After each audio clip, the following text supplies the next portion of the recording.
What is up, everybody? Welcome to Pub Sports Radio and welcome to Stat Diggers for UFC 299. We got Sean O Malley going against Marlon Vera 2, and we are back out of the Apex, and we have a stacked card for UFC 299, stacked from top to bottom, a phenomenal main card. I mean, this main card is incredible. And yeah, on paper, I think this is one of the better cards in a very long time. So definitely looking forward to it. Looking forward to breaking it down. We have a lot to talk about tonight, 14 fights. And as always, I am here with Uncle Weezy. Uncle Weezy, what is up?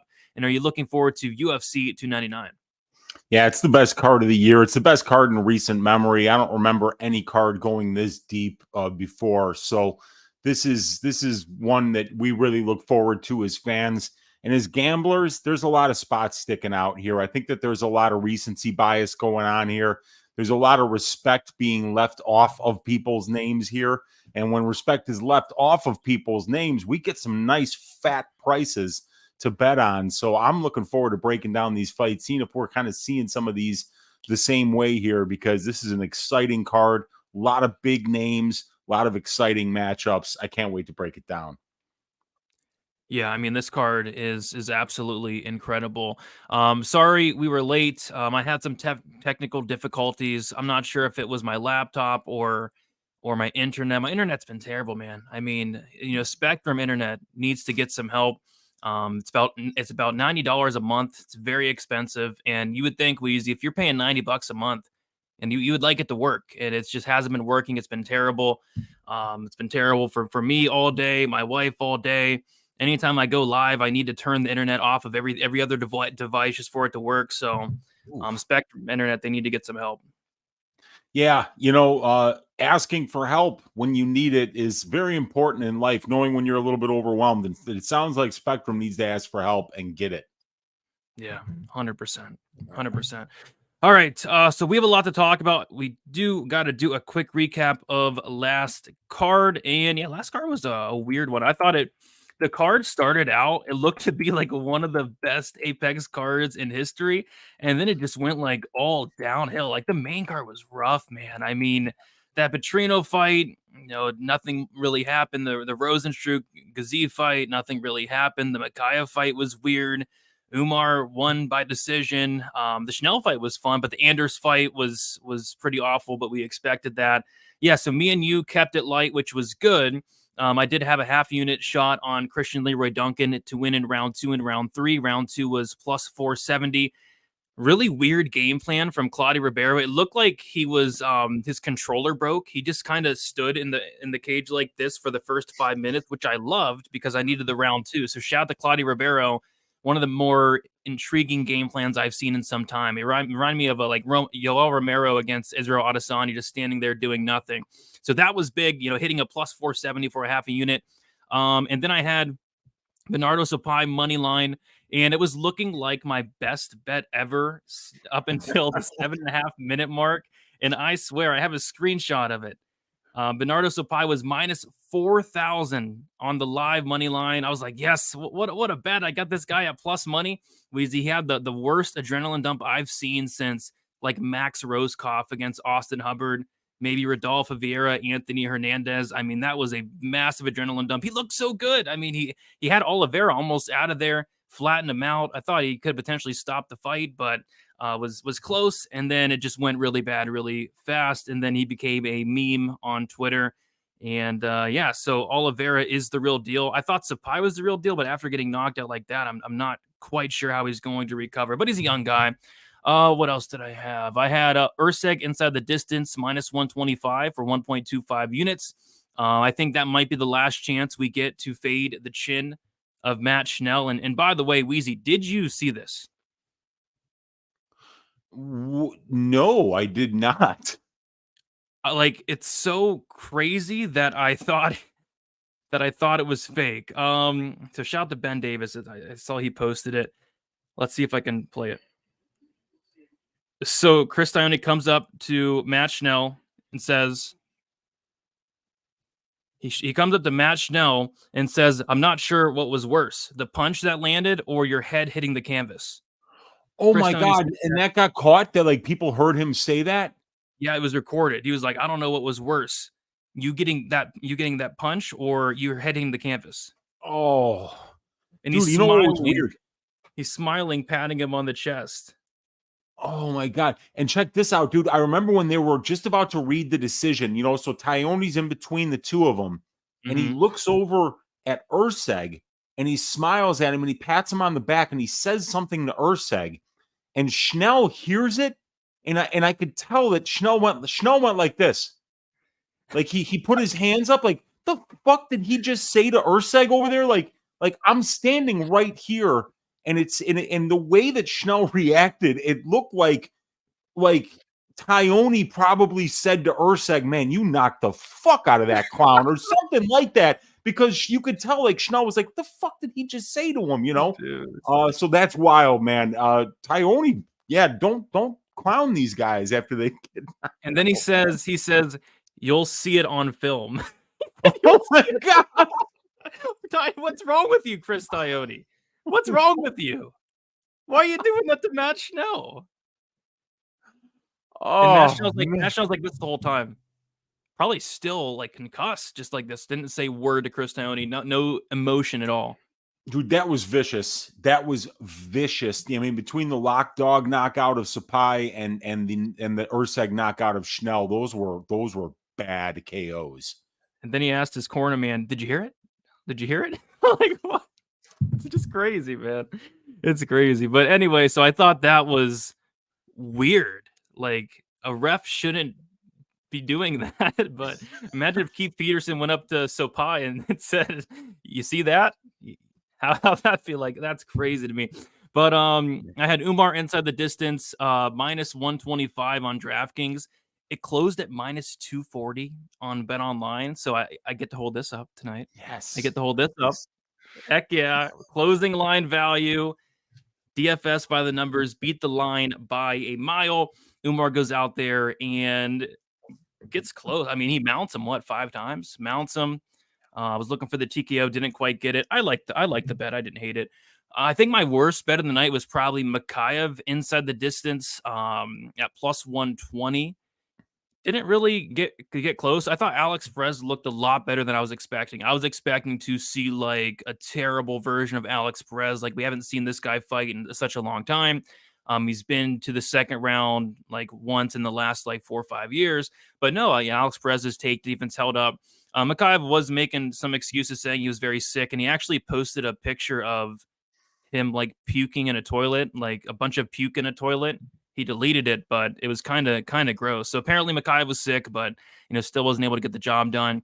And then I think what hurt the most was I had Jairzinho Rozenstruik KO2 and KO3, and he gets the KO in round 4. So that would have, I guess I should have sprinkled the round 4, but to be honest, I was not thinking it would go that far at all. Gaziv went over 1.5 rounds once.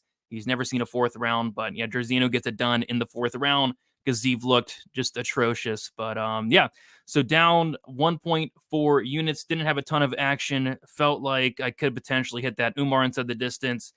Felt like if Jairzinho pushed the pace a little bit more, probably could have finished Gaziv. But yeah, overall, it was an interesting card. Kind of started out hot, and then the last couple fights kind of sucked the energy out of the whole card. Weezy, how'd your night go?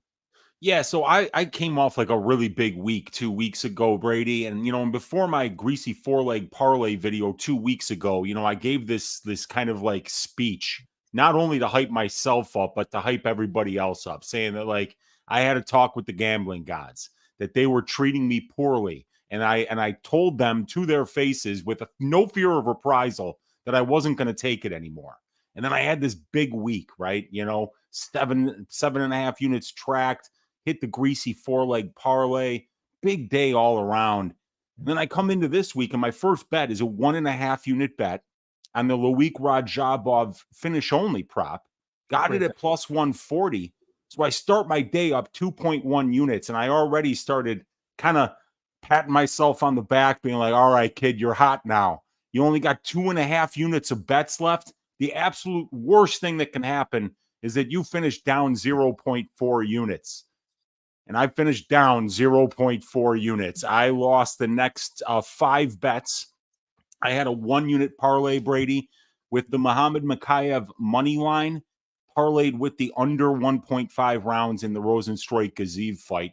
frankly, both of those shouldn't have cashed, but only one of them didn't. But that means the parlay didn't cash. And then I had some small sprinkles that I didn't mind. I had fight to not start round 2 for Makhachev versus Perez. And, those guys finished fights in round 1. One first round finish for Makhachev. I think 5 of 7 fights for Perez finished in round 1 that were scheduled for 3 rounds. So I liked that at plus 335, but it didn't cash. I had Jairzinho Rozenstruik to win. He was my dog pick of the week, but I got a little greedy. I just didn't think that fight was going to make it past 2 rounds the way that Gaziev pressures. But Gaziev fully understood something that I think we all knew too, is that you don't really pressure a guy like Rozenstruik unless you're looking to get your head punted into the 15th row. So he didn't do that. And because of that, the fight took a much slower pace, and those under bets did not cash. And then I had Nurmagomedov to win by sub in round 1 and round 2. Good bets. They came close to cashing, but he just didn't get the job done. So finished down 0.4 units, but had a DFS lineup that won me over 20 units. Actually took down the single entry, $5 single entry on DraftKings. Took like 38th place out of over 28,000 in the $3 tournament. So actually won 20 units on DFS. But if you look at my track betting record, it was down 0.4 units. But man, I love this slate this week, Brady. So many high-level fights with guys that have big sample sizes of statistics that we can actually draw from here. We can draw some inferences from this data. We got great sample sizes, good trends to look at here. So this is a fantastic card to get that winning streak going again here and make it a few units or more. Yes, sir. This card is freaking awesome. Can't wait to break it down. Before we get into it, if you guys could please do us a favor, leave a like on the video, subscribe here to Pub Sports. We go live every Sunday, 7:15 p.m. Eastern time, unless it's the Super Bowl. We're not competing against the Super Bowl. It's not going to happen. So unless the Super Bowl is going on, we will be here at 7:15 on a Sunday. We got the Jared first one in here. Who has the better cardio, Shamil Gaziev or probably Romanov? Romanov went 3 rounds last fight against I forget who, but probably Romanov, but they're both not great.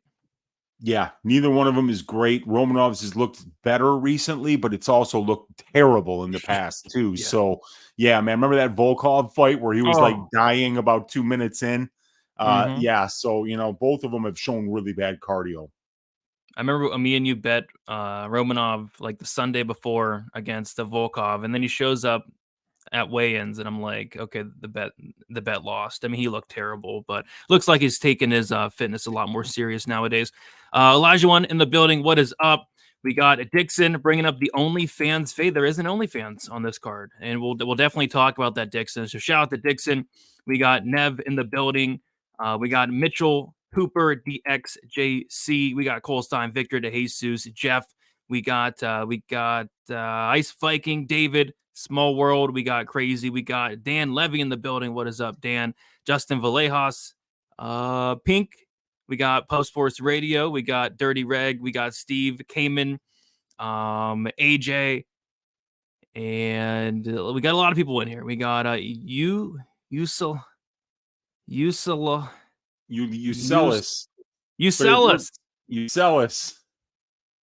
us. We got Joshua. We got TH. We got Bula. What is up, everybody? Sorry for the slow name reading. I got to be careful reading some of these names because there was a terrible one on my live stream on Friday. Like, so terrible. If I would have said that name out loud, I would not be on YouTube anymore. So I got to be kind of careful reading some of these names. Some of you guys are terrible and have terrible names. So, but everybody today was good. So that's good. All right, guys. All right. Including you, Dixon. I gotta be careful with you. I mean, I can't be saying that too much. I don't want to get kicked off. So was it anyway, was it somebody who had the same first name as Sider? No, it was terrible. Okay, I mean, okay. If I would have said it, I would be canceled. I mean, especially I would have been canceled so bad. So luckily I did not say it, and I caught on. And I got that guy out of there. And we got hedge funds in the building. What is up? All right, let's get into this card. We have 14 fights to talk about, a lot to talk about. We're going to start off with Philippe Lins going against Ion Kudalaba. We got Philippe Lins, 38 years old, 6'2" with a 78-inch reach. Cutelaba, 29 years old, 6'1" with a 75-inch reach. Cutelaba is 9 years younger. It's going to be Lins with a 1-inch height advantage and a 3-inch reach advantage. Philippe Lins is 3-2 in his last 5 fights. A decision loss to Andrei Arlovsky, a knockout loss to Tanner Boser, decision win against Marcin Prachnio, knockout win against Ovince St. Preux, and then a decision win against Maxime Grishin. As far as Ion Cutelaba, 2-3 in his last 5 fights. Decision win against Devin Clark, submission loss to Ryan Spann and Johnny Walker, a knockout loss to Kennedy Nzechukwu, and then a knockout win against Tanner Boser. So this is the only fight on the card where there's not odds on any book, which is so weird because I swear this fight's been like booked for a while now. I know this was a rebooking. These guys were supposed to fight like a month or 2 ago, but yeah, still no line for this fight. So I'm hoping it happens. It's still on Tapology. It's still on UFC stats. So it should be good to go, but the books are just not putting a line up for some reason, Weezy. I don't know why. Yeah. So, they do that sometimes. And what happens is a lot of the other books are just waiting for the other one to open up the line. And if like they all are waiting for the other one to open it up, it never gets open. So hopefully they figure out that this is supposed to be a fight and that they, as bookies, have an obligation to us, the gamblers, to open a line on it. But we've got Cutelaba. He was on a 3-fight losing streak prior to his last fight when he knocked out Tanner Boser in the first round. But he's 3-6-1 in his last 10. We got Philippe Lins. He's on a 3-fight winning streak right now. Wins over Prachnio, Ovince St. Preux, Maxime Grishin. And this one was originally scheduled for October of last year, but Lins had to pull out with medical issues like he has so many times in the past. And maybe that's another thing, because maybe the bookies are like, man, I'm just going to put off opening this line because, Lins could pull out at any minute. But, yeah, man, I feel like these guys are pretty well matched, Brady, but there's one big difference. Philippe Lins is 38 and Ion Cutelaba is 29. With Cutelaba, you got a guy who's got 10 more fights at the UFC level, 60 more minutes of UFC cage time, and he's actually got 6 more pro fights in comparison to Philippe. And with Cutelaba, you got a guy that's a nice mix of having that dog in him. He can wrestle, really great Greco-Roman wrestling, power on the feet, and he's the younger guy. So I kind of feel like I got to lean that way here. But with Lins, you got a guy who's got, who's a well-rounded fighter. He can mix in the wrestling when it behooves him. He can stay at striking range and land big shots when that's what's going to work against the opponent he's matched up against. He showed good wrestling and minute winning in the grappling exchanges when he was in the Prachnio fight. And he showed, good striking in the Ovince St. Preux fight when he was just, had that guy overmatched. But, Grishin's an older guy. St. Preux's an older guy. Prachnio is kind of like a one-dimensional distance striker here. But Cutelaba's the younger guy. He hits a lot harder.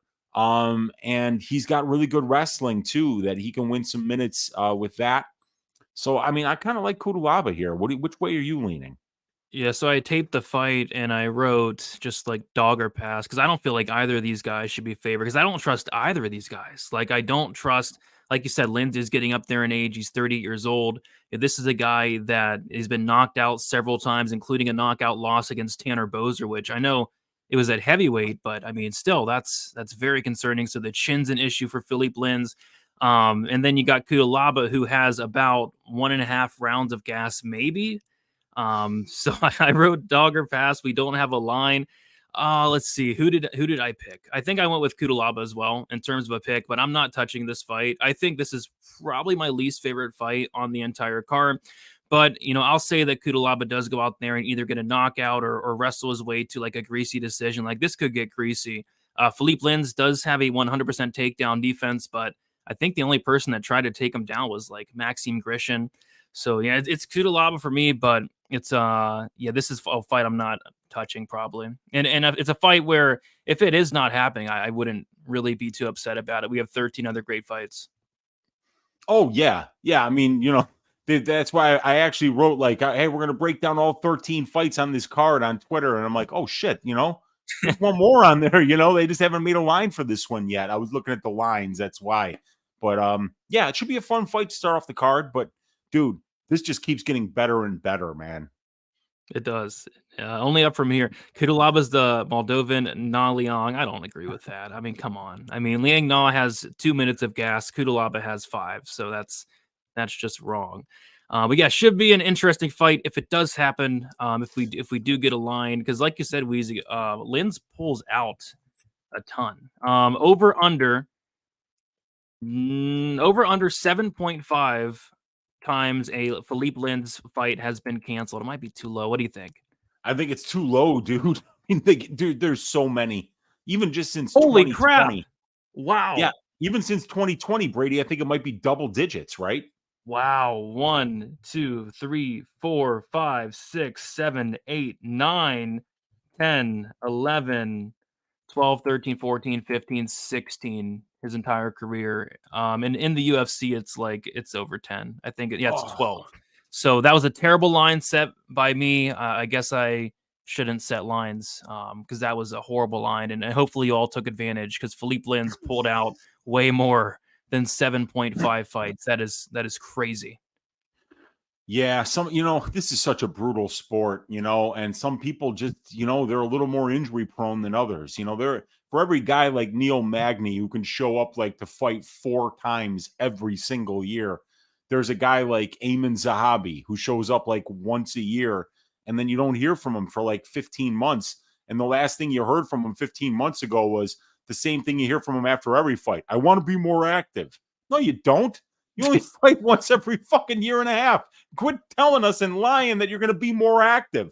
Neil Magny is active. You, sir, fight once a year. Exactly.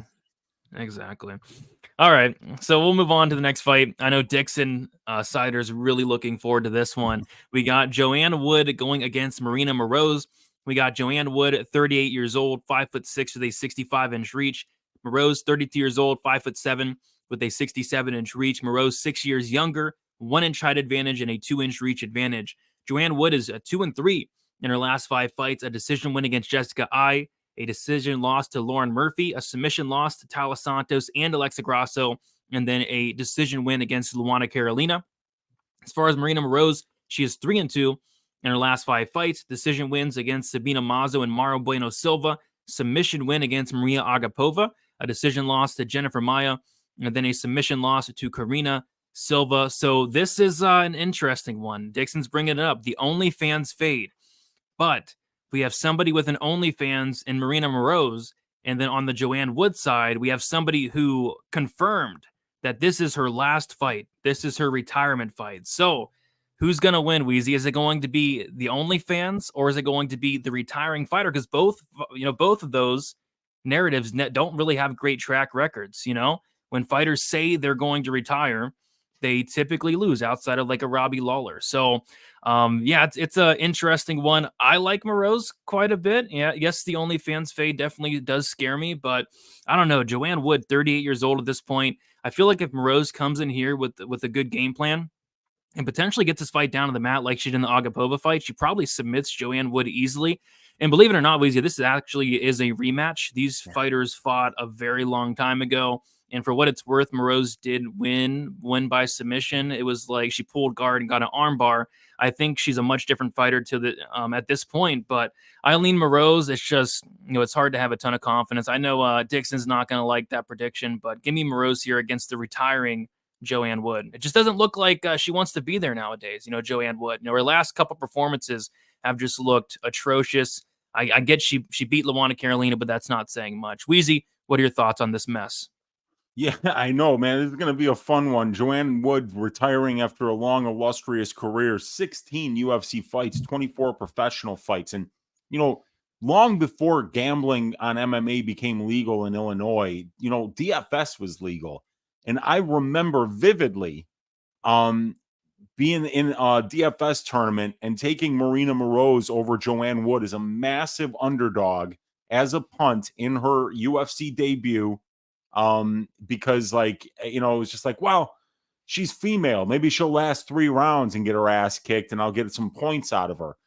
Punted. She won by first round submission. And because of that, I remember having a big day in DraftKings. So I have a fondness for Marina Moroz since her UFC debut, which happened to be against Joanne Calderwood, and she won it by first round submission. But yeah, she's 8 years younger here, Brady. She's taller, she's longer. And she's been, a little bit better lately. 3 out of her last 5, she's won. Wins against Agapova, Mayra Bueno Silva, Sabina Mazo, pretty good. While the last 2 wins, for Joanne Wood are against Jessica Ai, Luana Carolina. But the losses coming against top 5 competition in Lauren Murphy, Taylor Santos, and Alexa Grasso. So both of these ladies throw a ton of volume on the feet. But I still think that Joanne Wood probably wins the minutes at distance. She's just as busy as Marina, but when you look at the difference in accuracy there, Joanne Wood way above average at 47%. Marina Moroz couldn't hit water if she fell out of a boat. 28% distance striking accuracy. That's terrible. So I do like Joanne's ability to kind of land more at distance, but the question is, can Joanne stop the takedowns if they come, and can Marina get them? Because Marina still only has 6 UFC takedowns in 11 fights. So, yeah, man, I think that this is going to be a close fight.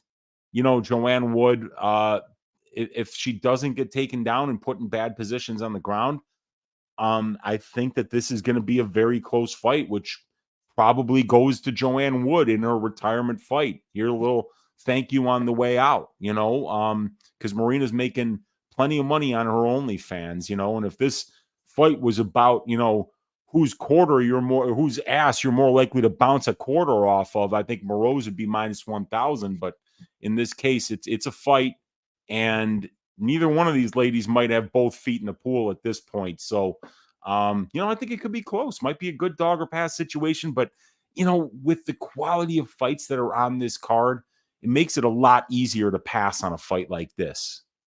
Yeah, I mean, I'm picking Marina Moroz, but there's no way I'm laying. What is she now? Yeah, money's pouring in on her. Minus 210. And it's too much. I mean, maybe I'll look at the submission prop, but I doubt it'd be anything good.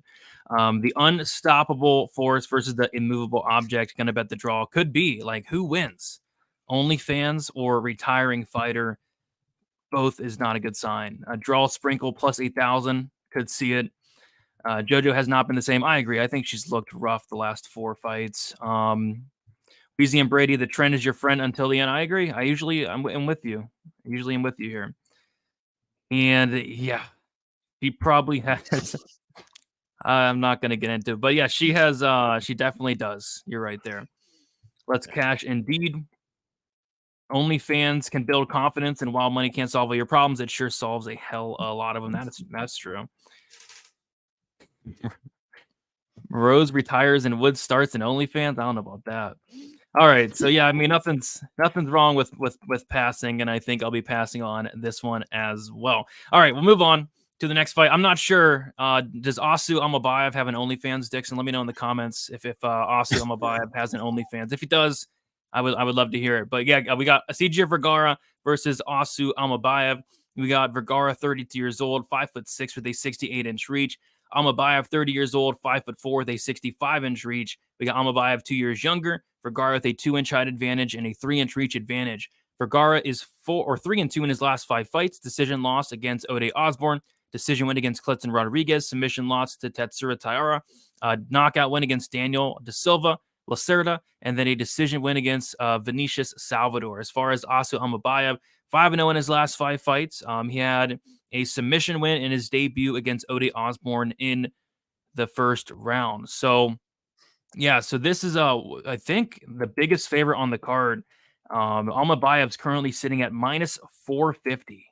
Holy crap. These lines this year, or like after football season, these lines have been weird, Weezy. We've gotten some favorites that are way too big of favorites. Like even last night, Javid Basharat was minus 1,000 on some books.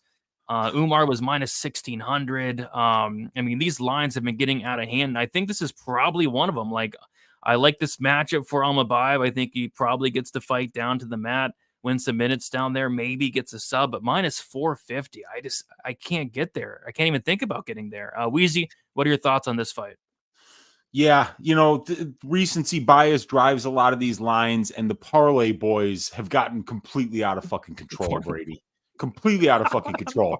You know what? And I'm telling you something right now, because these guys are forcing us into making bad decisions. Like, dude, you got Umar inside the distance at minus 125. Dude, he closed at minus 225. You should never lay minus 225 on an inside the distance prop in a 3-round fight, you know, especially not for bantamweights. But when these guys drive these lines that far, the props, by definition, because you price a prop off of what the money line is. So if the money line tells you that this guy's got a 90% chance of winning, the bookies are pricing the KO, the sub, the inside the distance, the decision props. All of those are going to get summed up to that 90%, and then there's going to be vig in that. So yeah, it's always important to know when these lines have gotten out of control, because if the money line's out of control, ladies and gentlemen, the props are out of control too. You should probably just be staying away, or being on that contrarian side, putting those very small bets on the underdog, and they will cash eventually. You'll go through some dry spells, but they will cash eventually. And with a guy like Vergara, Brady, you know what he does well. You know, this guy pressures nonstop, and that pressure can be very difficult for certain fighters to handle. If you don't do well off your back foot, if you're not a guy who moves laterally well, if you're not a guy who can gain your opponent's respect when they are pressuring you by planting your feet and landing something heavy, you're going to get broken by the pressure. And that's always a possibility when you're fighting a guy like Vergara. Vergara is 7-0 to the KO. And Almeida only has 2 career losses. One of them is by KO. And then I look on the other side, Almeida 9-0 to the submission, Brady. So, CJ Vergara 0-2 to the submission.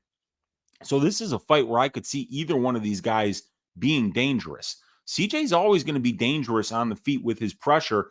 And if CJ's opponent is a talented counter striker, they're going to be able to catch him coming in, because he's going to provide those opportunities. So I see this being a high-paced fight where both guys are going to find points in the fight where they're dangerous.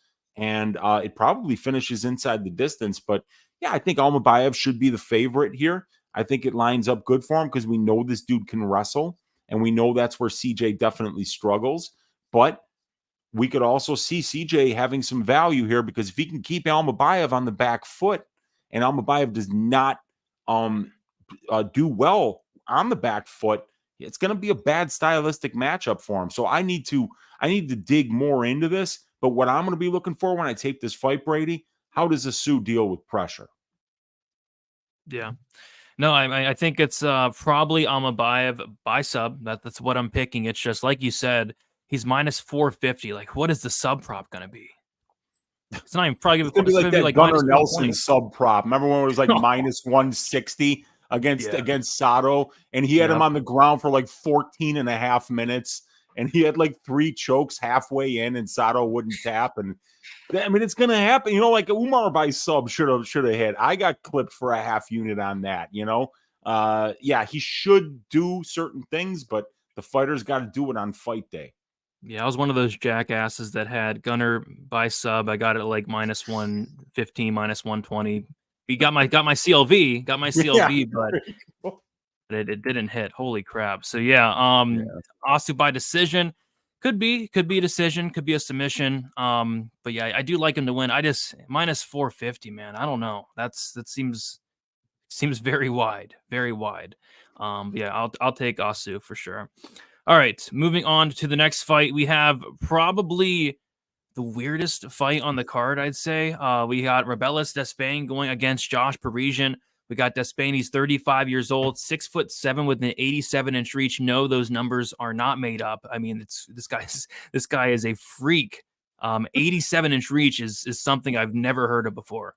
Josh Parisian, 34 years old, 6'4" with a 79-inch reach. It's going to be Despain, 1 year older, a 3-inch height advantage, and an 8-inch reach advantage. Despain 4-0 in his only 4 fights, all of them by knockout, all of them in the first round, some of them like in the first 60 seconds. Josh Parisian, 2-3 in his last 5 fights, a decision win against Roy Martinez, knockout loss to Dontel Mays.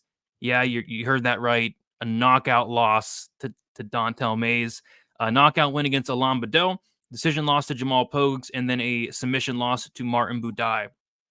So I taped Despain, Weezy. It took me like 3 minutes, 4 minutes. It didn't take long. But this guy is huge. This guy has to like duck to get into the cage. It's hilarious. This guy is like hovering over the cage, and guys can't take him down because he's too big. And if you try to take him down, he'll just fall against the cage. He can't be taken down. And a lot of his fights end very quickly. He has a ton of power. But I have question marks, man. Like, what happens if Despain what happens if this fight gets like 3 minutes into the first round? What happens if this fight, God forbid, gets in the second round, the third round? What happens if Despain does get taken down? Like, I have all these question marks, but he's going against Josh Parisian. He's going against Josh Parisian, who is a black belt, believe it or not, but he does not wrestle.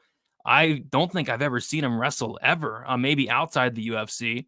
But yeah, he probably is going to go out there and try to strike with Despain, and he's probably going to get knocked out and probably within the first 60 seconds. So if it was anybody else other than Josh Parisian, I might honestly look at the underdog because there's so many question marks with Despain. The cardio is a massive question mark. The ground game is an even bigger question mark, but he's going against Josh Parisian, who got humped by Dontel Mays.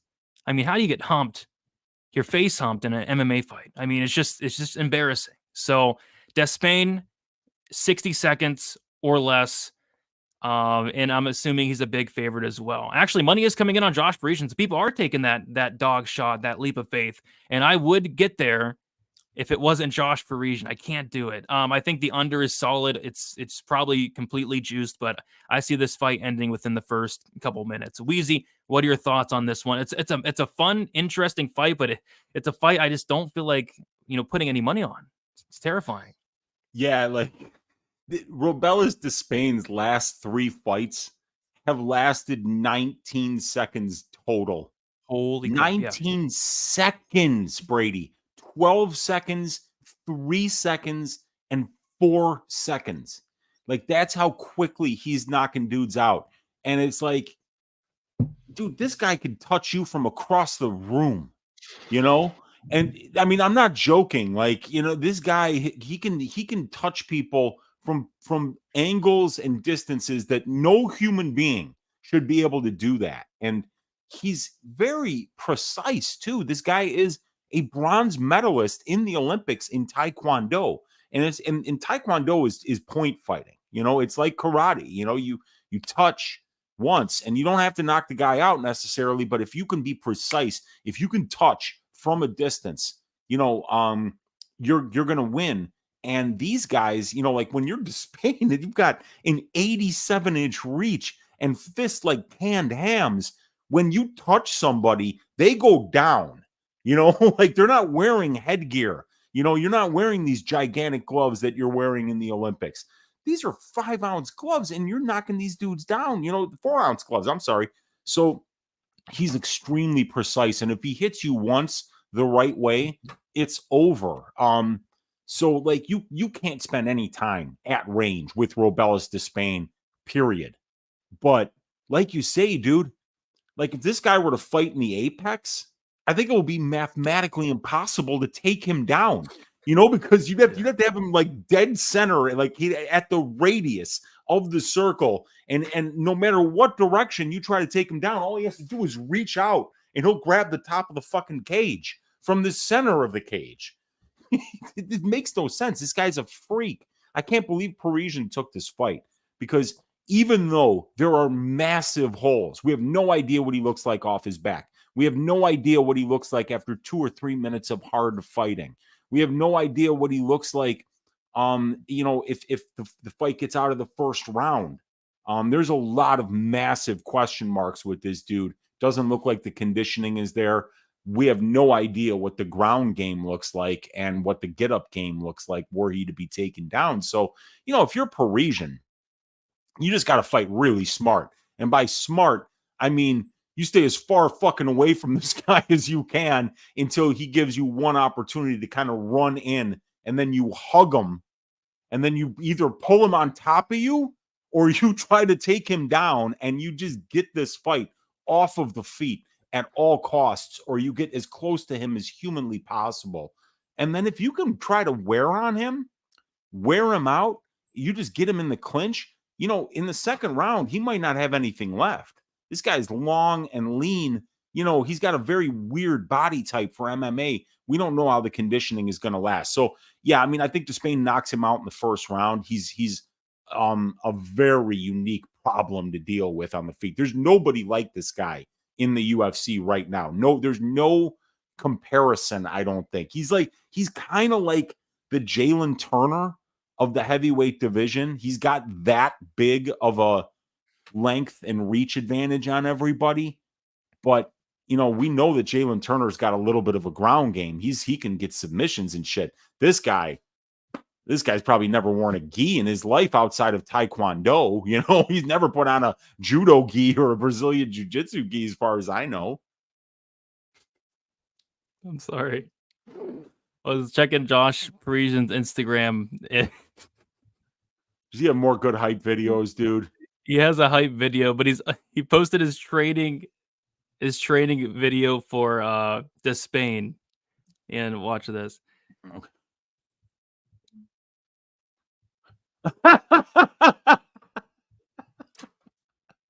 Is that Vanessa Demopoulos up there? Almost looks I don't even know.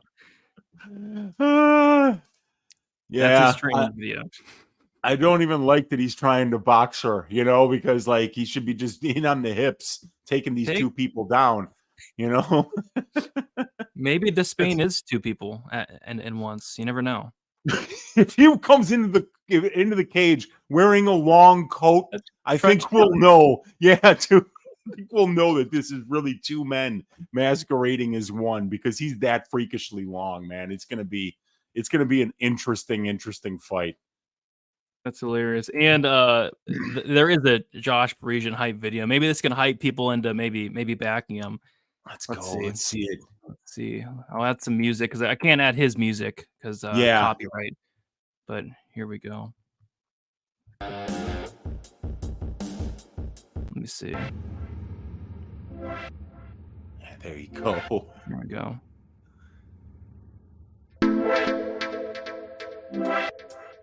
Picking up a big bean bag. Leg lifts, yes. Oh, dude. When I see leg lifts, I want to run through a wall. Okay, footwork. All right, there you go. Pretty agile for a big man. I like that. Yeah.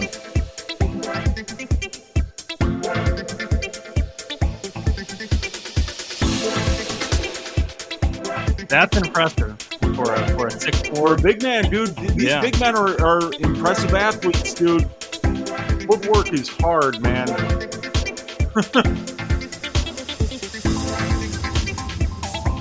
That's new. I've never seen that before. But... Yeah, it looks like heel kicks from the ground. Oh, jump knees there. There we go. Wow. Got some height on this jump. You know what I'd love to see, Brady, is him bodying some dudes with body lock trips, because that's what's going to help him win this fight. That'd be nice. Yeah. So we'll see if that works out for him there. But I don't know, man. It's an interesting matchup, dude. You better not stay at range with this Robellis dude, because he hits like a truck. Very handsome. Yes.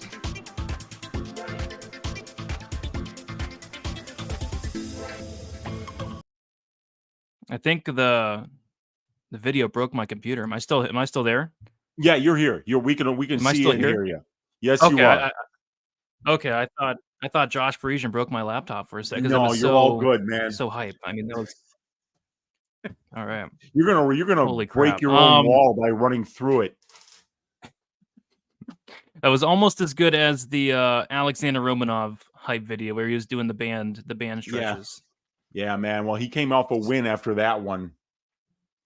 He did. So Despain, believe it or not, opened up minus 500. He's currently minus 287.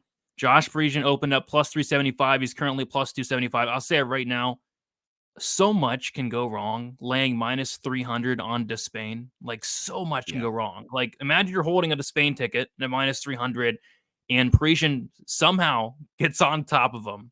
You're going to feel terrible about that. Or if the fight gets extended. I still got to pick him by first round knockout just because I feel like Josh Parisian's going to run into something in the first 60 seconds. But I don't know. This fight's weird. The under probably hits, but it's extremely juiced. It's minus 250. I think this fight ends under 1.5, but not much you can do there. What do we do with this? Maybe we sit back and enjoy it.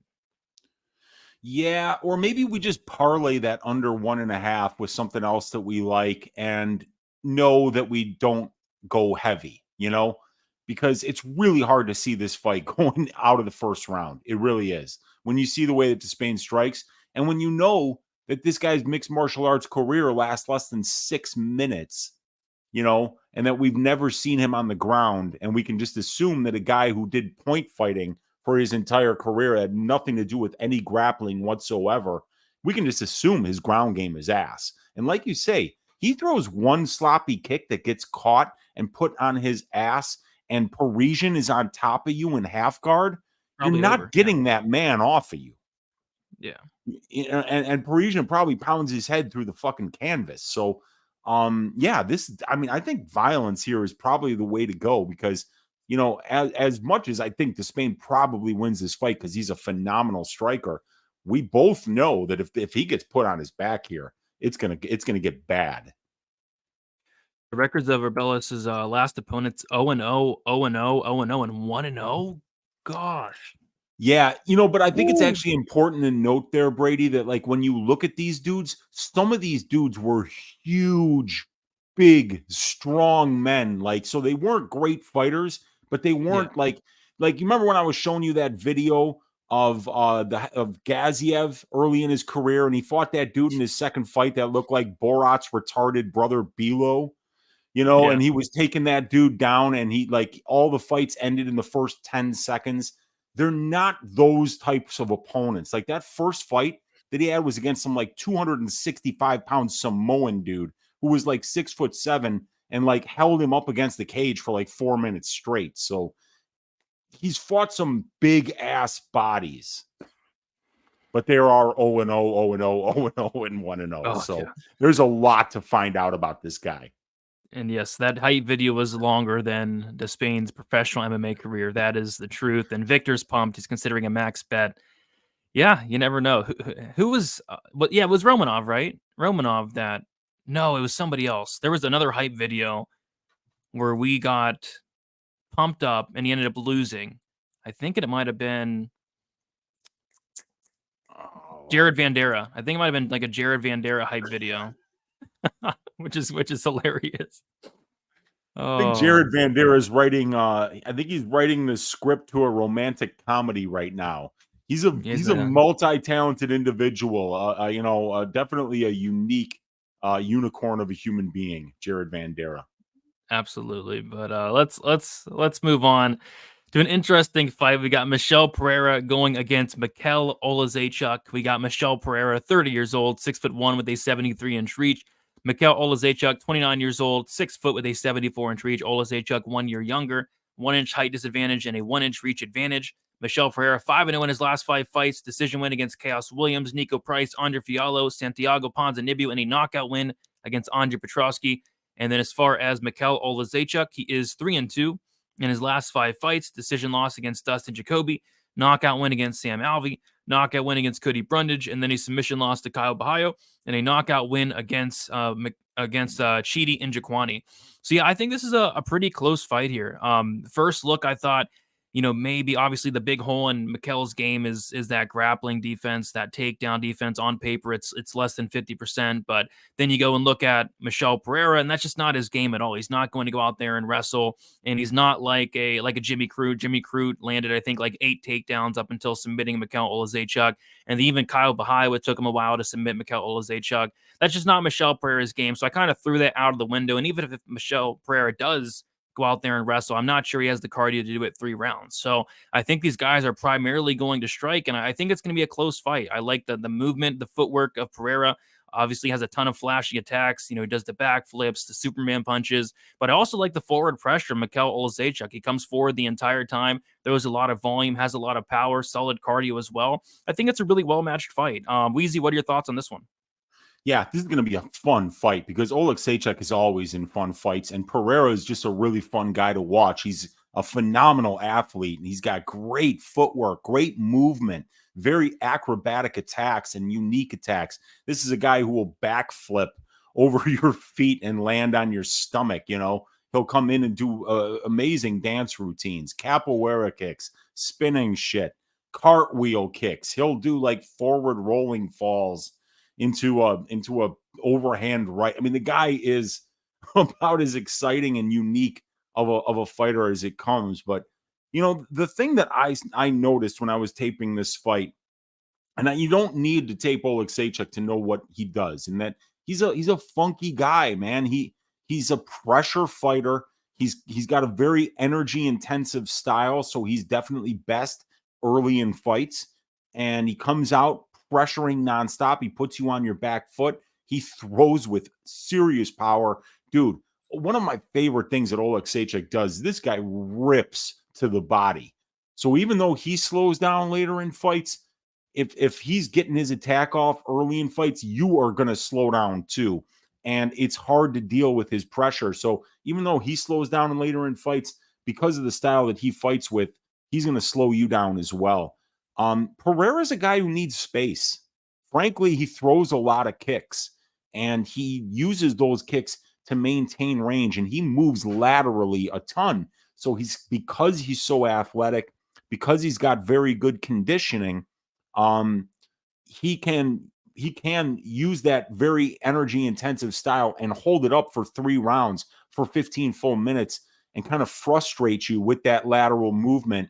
And with the attacks that he lands. But I think it's going to be a tough spot for Pereira. I don't like this matchup for him because Oleksiejczuk never fucks off. He never stops pressuring. And Pereira is just not going to be able to get the kind of room that he needs in order to do his best work. Whenever you watch Pereira getting off on his strikes, he's the one moving forward. He's going to have a very hard time moving forward against Oleksiejczuk. And it's very hard, Brady, to get somebody's respect when you're moving laterally. When you're moving laterally, you're not planting your feet. You're not sitting down on your punches, and you're not getting somebody's respect.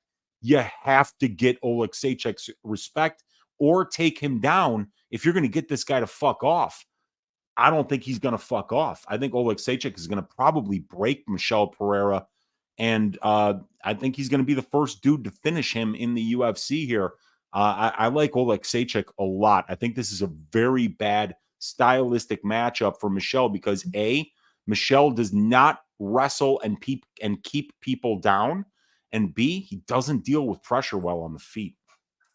Yeah, and he's gonna have to deal with a lot of pressure on Saturday. And yeah, I'm with you. The first underdog kind of that stuck out to me when researching these fights was Mikel Oleksiejczuk, and I was looking at it on Saturday, and I saw him at like plus 125, and I was like, okay, I might pull the trigger on Michel or Mikel Oleksiejczuk, and then I kind of waited, and currently Mikel's plus 147. Plus 147. Michel Pereira is minus 172. I think at the very least, like this is a close fight. I think this probably goes to decision. Both these guys are very, very tough. I know Mikel's been subbed a couple times, but he's super tough. And I would be wanting to hold that plus money ticket. So yeah, plus money on Mikel Oleksiejczuk, something I'm looking at. And this line movement's kind of interesting to me. Yeah, it is to me because I saw him at plus 130. I missed it. Saw plus 120. And I was like, I better get on this plus 120 before this line flips. Because when you watch, like, in particular, the Fialho fight and the Ponzinibbio fight, those are 2 pressure fighters, right? Pereira's not winning those fights in impressive fashion. And with Oleksiejczuk, you're getting a bigger, longer, and more uncompromising pressure fighter. So I think that at plus 147, even though I'm already 1 unit deep on Oleksiejczuk, I don't mind being 2 units deep on this particular underdog. If this gets to plus 150, I'm going to double down here. Like you said, I think that this is a close fight. And frankly, because of the stylistic components, I got Michelle as like a 60% favorite here. Not Mihail, not Michelle. We'll say Oleksiejczuk. Yeah, it's so confusing. It's so confusing. Like people in the chat are giving their opinions, which is awesome. Some people are saying like Michael or McKenna. Like I don't know which guy you guys are talking about. To be honest, I'm kind of getting confused. Like I don't know who you guys like because I don't know. It's very confusing. It's very confusing because you got Mikel and you got Michelle. Like it's it's terrible. So it's Pereira versus Oleksiejczuk, you know? Yeah, let's just use last names because I have no clue what you guys are liking. Yeah, I mean it's definitely dog or pass. I feel like the first 2 rounds are going to be very competitive, but Michelle Pereira slows down in every single fight. So I feel like Mikel or Oleksiejczuk could win the 3rd round. The first 2 could be close. Feel like we can get some close scorecards. I'd want to be on that plus 150 just about. Plus 147 it's too wide. It's too wide for a fight like this. Because when has Michelle Pereira ever went out there and looked like a massive favorite outside of his last fight against Petrosky, which still makes no sense to me. That was just so weird. Petrosky was in Thailand. They called him 10 days before the fight. You want to fight Pereira, put your undefeated UFC record on the line, and he says yes. He's on vacation with his family, and he said yes to that fight, and then he just quit. 30 seconds. I mean, I don't know. Did he need the money? I don't know why he took that fight because he didn't even show up to that fight. He didn't even show up. Yeah, I remember I had like fight ends round 2, fight ends round 3. I go to turn the fights on and it's over. I'm like, what happened? Holy crap. I mean, the only guy Pereira had ever finished was Danny Hot Chocolate Roberts, who's basically the Shannon Ross of the welterweight division. That's the only guy he ever finished. The only knockdown he ever fucking scored. And then he goes out there and just flatlines Petrosky up a weight class because Petrosky wasn't even there that day. And I think people think that they're going to flatline Oleksiejczuk. Dude, Oleksiejczuk's the guy with the power here, not Pereira. Look at the numbers. Look at what Oleksiejczuk's doing. He's flatlining 205ers. This guy couldn't knock out a 170er that wasn't named Danny Hot Chocolate. Dude, he didn't knock out fucking Fialho. That's terrible. Yeah, a guy with 4 minutes of cardio who sucks. He didn't even knock him out. Dude, Oleksiejczuk's going to walk through this dude. He's going to back him up to the fence. He's not going to give him any room, and he's going to knock him out. There you go. Yeah, Fialho actually won a round off of Pereira, which is interesting. He won that first round, right? Yeah, he did. He did. So yeah, it should be a fun fight. And let's see. I think Nick said it in the chat. Yeah, he's not doing no backflips anymore. He's not doing no Superman punches anymore. The last time he did do something crazy like that was in that Nico Price fight where he did a backflip, landed into mount. It was, I don't know, I've never seen anything like it. It was hilarious. But yeah, shout out to Danny Hot Chocolate Roberts. Hopefully we get to see him again. He had that war with Johnny Parsons, didn't he? He had that war with Johnny Parsons. That fight was fun. That fight was awesome. But Parsons slept him. You know, he slept him because Danny is not a durable dude. Yeah. No, I'm just kidding. He's not.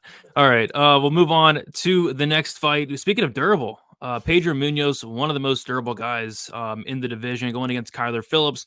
We got Pedro Munoz, 37 years old, 5'6" with a 65-inch reach. Kyler Phillips, 28 years old, 5'8" with a 72-inch reach.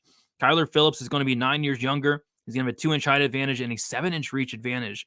Pedro Munoz is 1-3 in 1 no contest in his last 5 fights. Decision loss to Jose Aldo.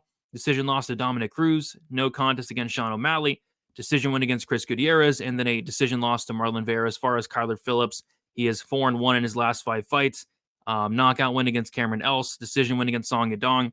Decision loss against Rolian Paiva. Submission win against Marcelo Rojo. And then a decision win against Tani Barcelos.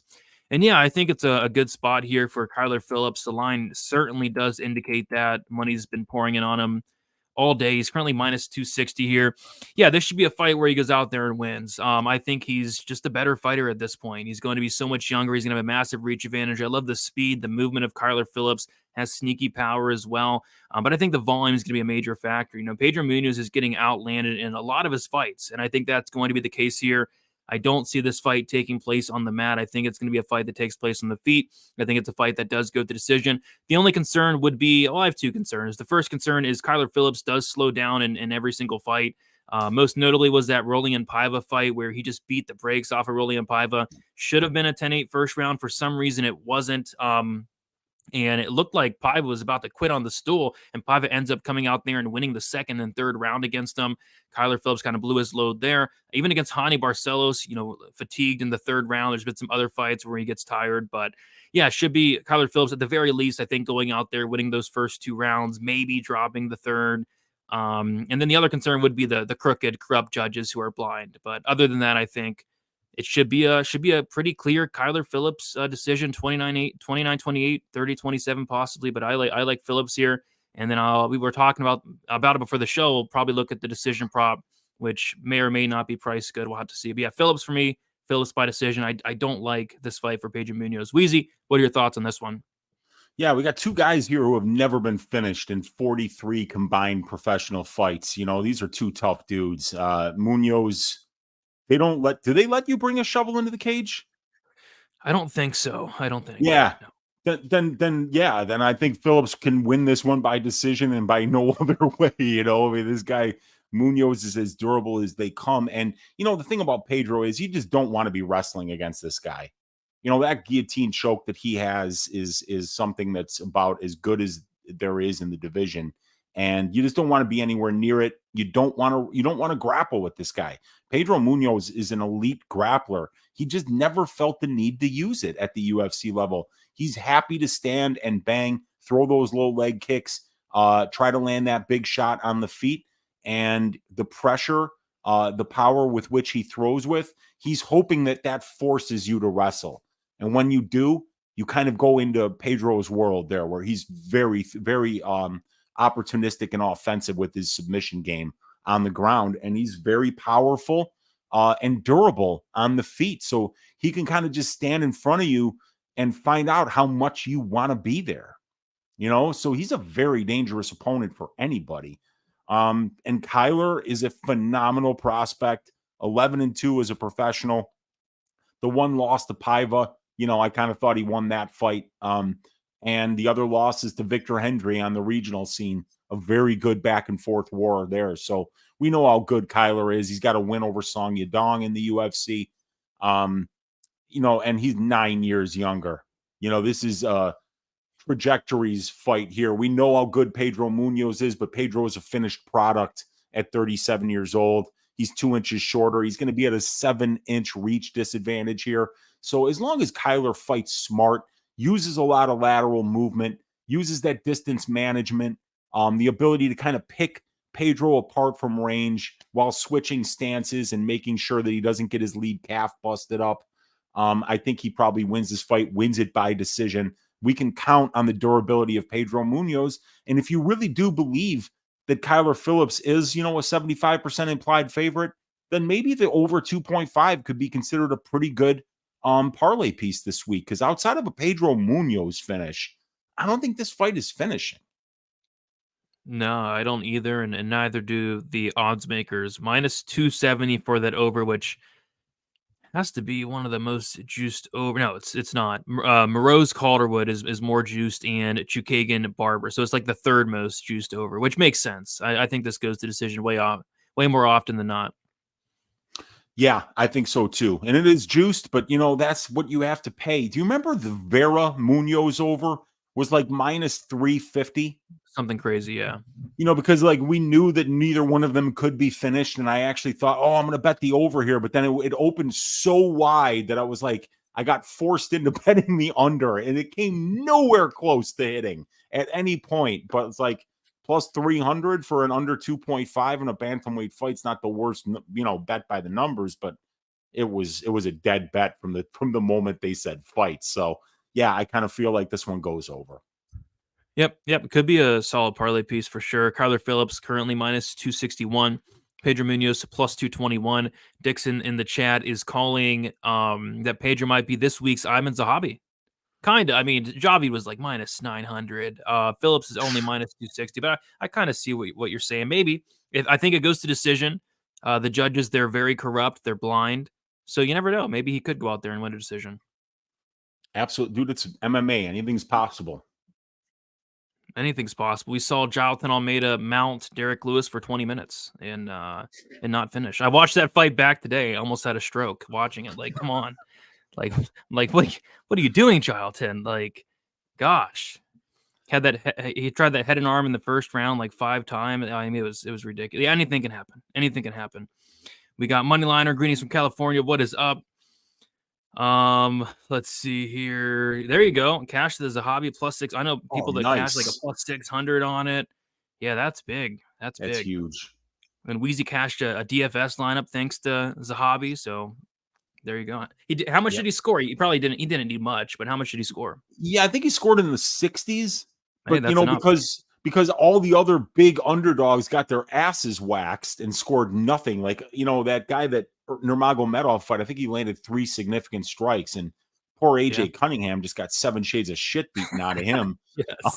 So Zahabi scored so much more than the guys around him in the price range that if you had him and you had Rajabov who won and you had Rosenstruik who won, you were going to be winning money that week in DFS, and I had all 3. So that's crazy. Yeah, congrats. That last week was tough for DraftKings. I went to make like 150 lineups like I like doing, and it was giving me like 45% Jamie Pickett, and I just quit. I just stopped right there. I'm like, how are you about to give me 45% Jamie Pickett? I didn't even try to change it. I was like, I'm done. Like, there's no point moving on to next week. But yeah, my single entry did solid, but yeah, not as good as yours. I think you had close to optimal, right?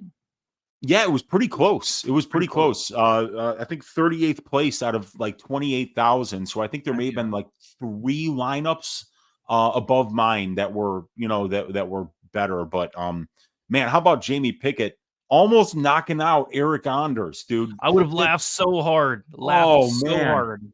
Dude, it looked like he was out, and it looked like he got woken back up when his head hit the canvas. I was like, holy shit. Yeah, man, that was crazy. I would have laughed my ass off. But yeah, I didn't have any action on that fight. Just sat back and just watched. I mean, it was a pretty awful fight, to be honest. Outside of Jamie Pickett dropping Anders was probably the most exciting moment. Yeah, that was crazy. Shout out to Jamie Pickett. 0-5 in his last 5 fights. You think they'll give him another fight? He retired, dude. Oh yeah, he did retire. He retired. Okay. Yeah. Yeah. The Jamie Pickett fade is as done as his career. So we got to move on to the next one. But thank Ja, Brady. Thank Ja. We can open up our hands, look upstairs, and say thank you for bringing Na Liang back to the UFC. Na Liang, Ivana Petrovich, put it on your calendars. Coming to an octagon near you soon. It was crazy. It got announced, and my phone just started blowing up with notifications, messages on Twitter. People are really excited about Liang Na, and they know that's my girl.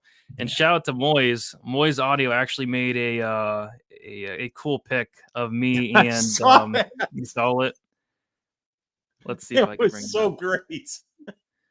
That's me and Liang Na. Love of eternity. Yeah, it's pretty hilarious. Yeah, it was. So yeah, we'll get to see that. We'll get to cash another under. I don't care if they set the under 1.5 at -500. I'm still betting it to win a unit. Five units to win a unit and a strawweight fight. It's hitting. It's one of the things where it's hitting. Yes. Yeah. No matter what the price, it's hitting. Yes. Even though JJ Aldrich almost effed up the under last time. JJ Aldrich almost effed it up, but she got her out of there late second round, cashed the under 2.5. Yep, Pedro retired. That was crazy. Like, Pedro's only 30, 31, so that sucked. Pickett he actually retired before the Bakauskas fight, and we just didn't hear him. And then we watched that whole fight where he didn't fight. We watched this whole fight against Petrino where he didn't fight. And then he has Petrino to thank for the knockout over Pleasure Man, because Petrino just beat 7 shades of shit out of the Pleasure Man to the point where he got all of the durability was gone. And then the first jab that Pedro hit him with, he knocked him out. Yeah, Dixon, Liang Na's not living with me. That would be terrifying. I don't want her to live with me. I'm a big fan of her fighting style. I don't want to live with her. What the heck, dude? I'm not. I don't want to live with Liang Na. That'd be so weird. So weird. All right, Weezy. She'd Let's. pass out on the treadmill every other day, be like, "Honey, we got to take Na Liang to the hospital for exhaustion again."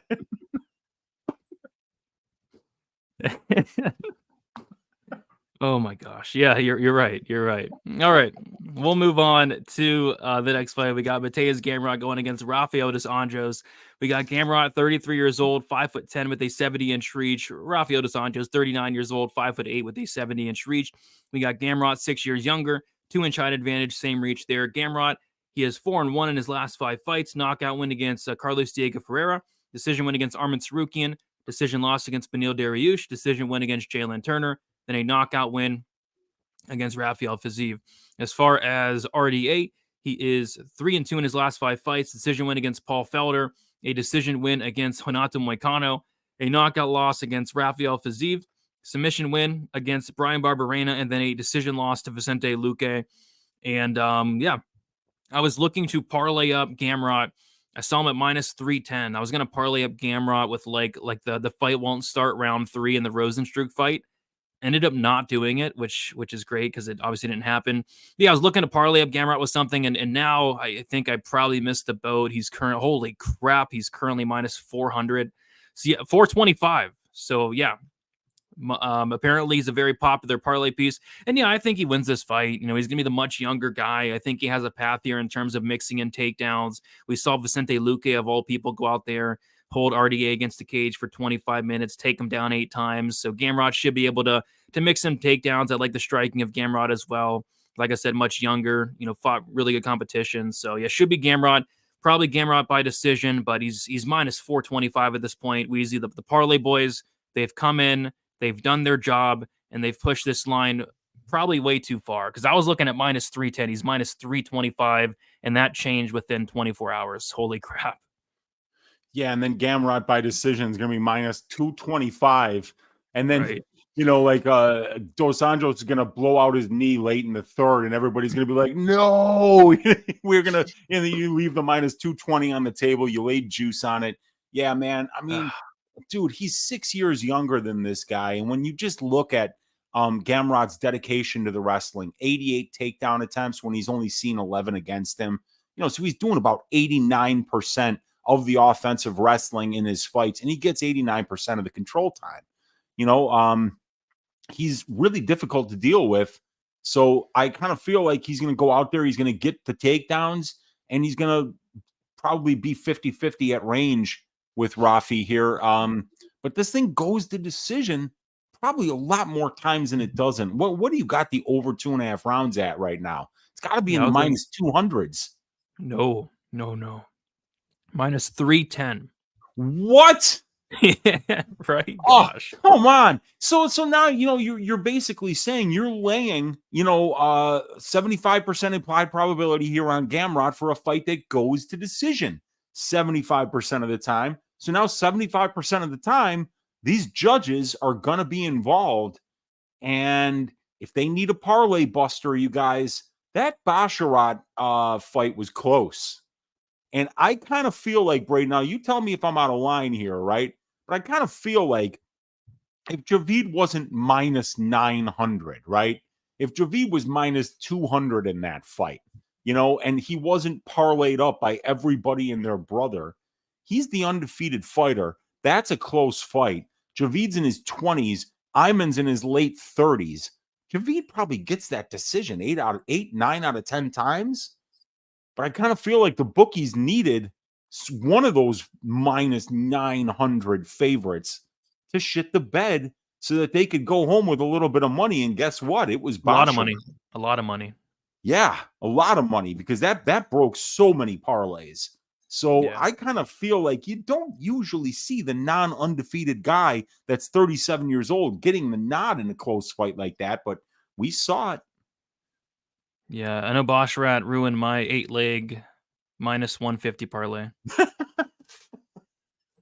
What could go wrong? You know, normally nothing could go wrong with that. But Yeah, I kind of feel like this is a situation where you need to tread lightly because this thing goes to the scorecards 75% of the time. 75% of the time, the judges get involved.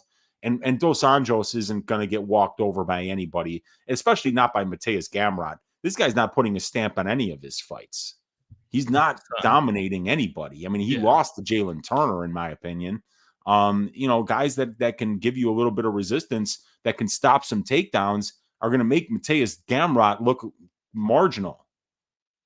Yeah, I mean, you never know these judges. They're crooked, they're corrupt, they're evil.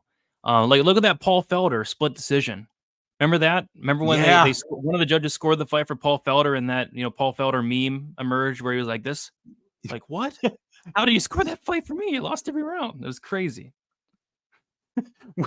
When you're the one saying I didn't win the fight, that's how you know that there's just a horrible judge's scorecard there. When it surprises the guy who got the fight scored for him. It's wild. So I opened up Twitter and shout out to Promagon. He posted this: being awarded my CLV trophy after the bet doesn't cash. Yes, I know. I love that. That's hilarious. It's so true. I love my CLV trophy. Yes, it's awesome stuff, man. Heck yeah. So yeah, I'm sure a lot of people got some CLV on Gamrot. Like you said, the over -310, like that's crazy. But yeah, I think it probably goes to decision. It's probably Gamrot by decision, but yeah, I don't know. I was looking at maybe Gamrot as a parlay piece, but I was looking at him as a parlay piece closer to like -300, -425. I don't think I can get there. Agreed. Yeah, this is one I'm going to look deeper into, but right now it kind of looks like a straight up gambling fade. Yeah. Yeah, Gamrot did take that fight on short notice. He did. Yep. Let's see. I don't see RDA getting. Yeah, I would be kind of surprised if Gamrot finished RDA. Yeah, especially in a 3-round fight too. Gamrot by sub would be crazy. Like RDA is a pretty good grappler. I don't know. Yeah, he's been a black belt for years, dude. Like for 15 years or something. Yeah. All right. So yeah, another big favorite. Yeah, these lines are getting blown out as we speak, it looks like. So the parlays are coming in. Last week was crazy. Like last week we had Eric Anders at -600. He gets dropped by Jamie Pickett. We had Bosher at -1,000, Klein -1,000, Umar -1,600. It was crazy. Gaziv got up to -200, 210. It was wild last week. So maybe we're seeing a little bit of repeat of that. All right, Weezy. We got Katlyn Cerminara? I think it's Cerminara. Marinara? I love marinara sauce. It's delicious. Yeah. This is Cerminara. Cerminara. So it's like a marinara with cinnamon in it. I don't know. I'm not a cook, but all right, we got Katlyn. I'm going to call her Chukagan because I'm going to struggle with that all week. We got Katlyn Chukagan going against Maycee Barber. We got Barber, who is 25 years old, 5'5" with a 65-inch reach. We got Katlyn Marinara, 35 years old, 5'9" with a 68-inch reach. Marinara, she is 4-1 in her last 5 fights. Decision wins against Cynthia Calvillo, Viviane Araújo, Jennifer Maia, and Amanda Hebos, and a decision loss to Manon Fiorot. As far as Maycee Barber, 5-0 in her last 5 fights. Decision win against Miranda Maverick, Montana De La Rosa, Jessica Ai, and Andrea Lee, and Amanda Hebos. She beat her by knockout there. So yeah, this is one of those fights where the pick for me is probably going to be Maycee Barber. But, Katlyn Chukagan fights are weird. Like, she wins a lot of fights that I thought she lost. And it happens like a weird amount of time. Like, it happens all the time. And I think what it is a lot of these judges, they're blind, right? They can't see. And they sit these judges who are blind cage side, but they can hear. They have good hearing. And Katlyn is missing a lot. She has a 34% accuracy, but she's also throwing a lot. So yes, she's missing, but she's throwing, and she's making these loud noises as if she's landing and doing something. And I think that the blind judges are hearing these noises thinking, hey, Katlyn, maybe she is landing. I'm not sure, but I think that's kind of scoring in favor of Katlyn. On the flip side, Maycee kind of makes some noises herself. So this could be an interesting fight here. Eileen Barber, she's younger. I think she hits much harder, and I think that's the difference for me. Fights as of late are getting scored heavily based on damage. Maycee Barber won the Andrea Lee fight just based off of damage, landing the harder shots. I actually thought she potentially lost that fight, but she landed the harder shots. She has a ton of power. She has some finishes in the UFC, whereas Katlyn Chookagian has no power. I'm not even sure she has any knockdowns, maybe one in the UFC, but no finishes for Katlyn Chookagian. I think she has like a 17% finish rate her entire career. So yeah, all the power in favor of Barber. She's going to have the age advantage here. I think she's going to have the physicality advantage, but you could throw all that out of the window because the judges are probably going to get it wrong no matter what. So yeah, it's Barber for me, but just laying minus 193 seems like a lot could go wrong. But yeah, I'm picking Barber by decision. Weezy, what are your thoughts on this fight? Yeah, I agree with you, man. We were talking about this one before the show, and we were like, wow, you got Katlyn Chookagian, who's won a lot of fights that people thought she lost. It's like the judges find it just impossible to fuck her over. And then you got on the other side, Maycee Barber, who's had flat out robberies against Andrea Lee and Miranda Maverick, go her way. But the judges are just absolutely refuse to fuck Maycee Barber out of a win. So I think, Brady, we got to go draw here. I don't think either one of these girls can win this fight, right? I mean, like, the judges refuse to let Katlyn Cerminara lose a decision. The judges refuse to let Maycee Barber lose a decision. And this thing is supposed to go to decision 80% of the time. If this isn't a draw, I don't know what is, man. This could be like the first ever 30-30 draw where all three judges say, I can't pick a loser. I can't. So I'm going draw. But look, the stylistic components of this fight, I think, are pretty clear here, right? Maycee Barber is going to be at a big reach and height disadvantage here. So she's going to do what she does all the time. Pressure forward, throw the more impactful shots, do damage in the clinch, wear on her opponents, be the meaner, tougher girl who lands the bigger shots, right? With Katlyn, she's going to try to maintain distance, use that height and length and reach advantage that she has. She's got really technical striking, great straight punches right down the pipe. She throws a lot of volume, 16.16 distance strikes attempts per minute spent at distance, while for Barber, it's just under 12. So Katlyn's doing more. They're both pretty defensively responsible. So for me, it's about who controls the pace of this fight. Does Barber get into the clinch and really just kind of wear on Katlyn, go to the body, march her down, don't give her space, and I think that this one is like, it's a lot like Oleksiejczuk Pereira, in my opinion, right? Where Oleksiejczuk is going to have to pressure to get inside of Pereira so that he can't let Pereira use that lateral movement and his really good point fighting in order to win the decision there. This is the same thing for Barber. She's got to get into that pocket, but in this case, I think that you're getting the discount on the pressure fighter in Oleksiejczuk in the previous matchup that we talked about. Here, you're getting the discount on the distance fighter in Cerminara because she does do better work at range. She's taller, she's longer, she's the better technical striker, and frankly, she might even have more power on the feet, which is crazy to say, but Maycee Barber's never landed a knockdown in the UFC. She's not known for landing big shots at distance. She's landing big shots once she gets into the clinch and once she gets on top of you, being meaner, being dirtier, but Katlyn's the more technical striker here. And Maycee Barber's only got 20% control time in her UFC career. And Katlyn spends about 78% of her UFC cage time at distance striking range. So if that trend continues, I think Katlyn's going to win enough minutes here to win the decision in this fight. I think if you can get Katlyn by decision at plus 200 or better, I think that's going to be a really hard line to pass up, in my opinion. You're muted, bro. I was gonna say I would be looking at split decision, but it's probably going to be the worst lined split decision prop in history of the sport because both these fighters love going to split decision. So, yeah, I mean, I'm not touching this one, but like Dirty said in the chat, it is probably a dog or pass. A fight that is going to decision, a fight that may be competitive. You'd probably rather be on the plus money with Chookagian in a fight where the judges are probably going to screw it up regardless of who wins the fight or not. Yep. Yeah, I agree with everything that Pink Floyd just said. I mean, Maycee does have the momentum. She's got all the finishing upside, in my opinion. She's more active, but not necessarily more active at distance with the striking volume. Much younger, definitely way more aggressive and much more harder hitting, because when she gets in close, she's just swinging hooks and she's looking to take your head off. So I agree with everything that you said there, Pink Floyd, but does Maycee get into the clinch?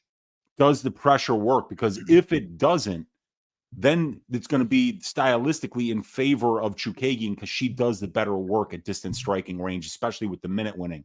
So it's going to be an interesting stylistic matchup, but I get why Maycee's the favorite. She is the rightful favorite. And if the finish only prop is reasonably priced here, it could be a really big bet. Yeah, we'll see if they F it up. We'll see if they F it up. But all right, we'll move on to the featured prelim here. We have Curtis Blaydes going against Jailton Almeida. And yeah, we'll start with Curtis Blaydes, 33 years old, 6'4" with an 80-inch reach. Jailton Almeida, 32 years old, 6'3" with a 79-inch reach. We got Almeida 1 year younger, 1 inch height disadvantage and a 1 inch reach disadvantage.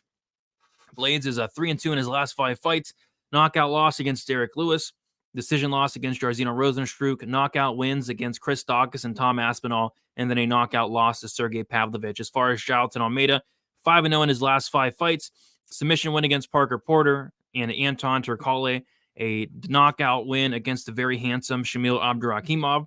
Submission win against Jairzinho Rozenstruik. And then a decision win against Derek Lewis. This is probably one of the most intriguing stylistic matchups of the week for me. Just because I don't know what's going to happen here, man. Like, Jailton Almeida is a guy that probably should be fighting at light heavyweight, but randomly decided to start fighting at heavyweight.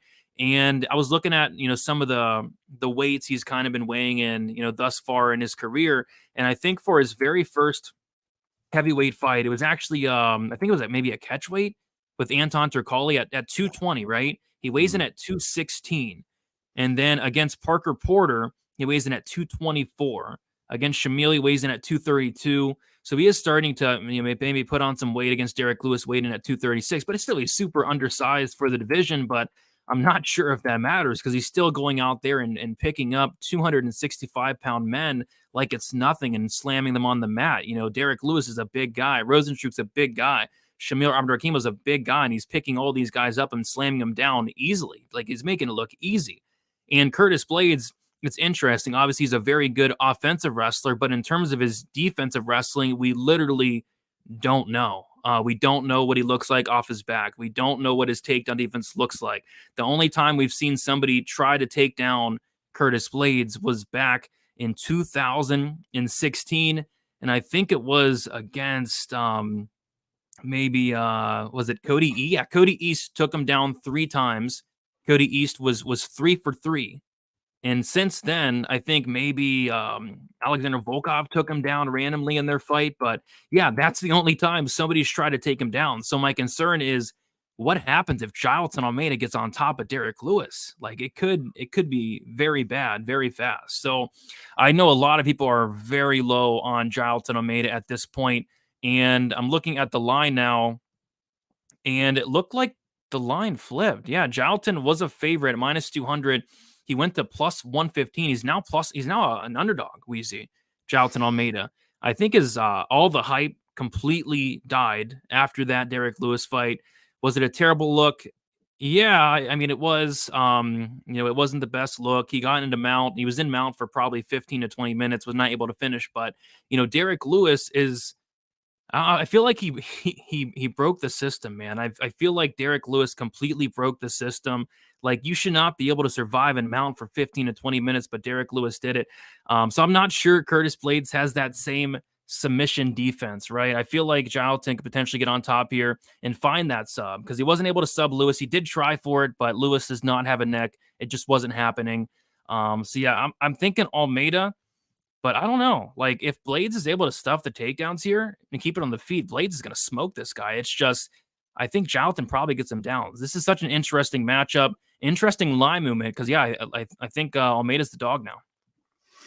Dude, I get the line movement, right? Because like if you break down this fight stylistically, Brady, I think you would agree with me. I mean, Curtis Blaydes has 10 times more ways to win this fight than Almeida does, right? Yeah. Mm-hmm. I mean, if this thing stays at distance striking range, I mean, Curtis looks really good there now. The boxing is damn good. I think if this thing stays at distance, he wins.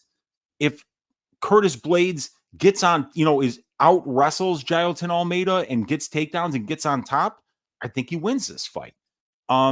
I think if Jailton gets sloppy and shoots from halfway across the room and is not getting in on the hips, how did that Cody East fight finish? Do you remember that one, Brady?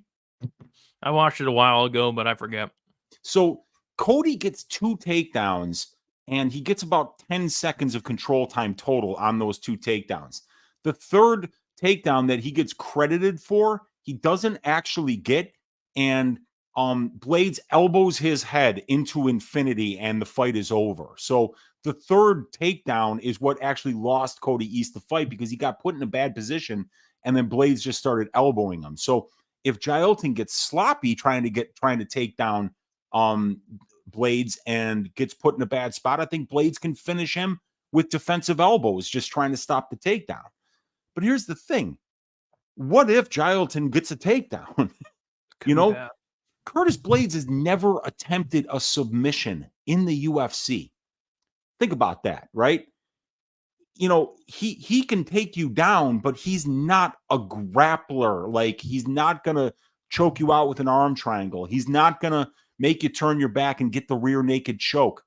He's not like this lockdown, hold you down wrestler where you've got the kind of BJJ where you have to just completely play defense. That's Jailton Almeida, and I think this is just a phenomenal opportunity, Brady, in my opinion. If you're on the Almeida side, people are mad at him because he didn't finish Derek Lewis. But guess what? That was a 25-minute fight, and he won 24 and a half minutes. If that's not dominant, I don't know what is. I mean, maybe you're not happy with the way Jailton won the fight, but he won that fight. It was not close. He's been incredibly dominant. Dude, look at the top right corner of the screen, Brady.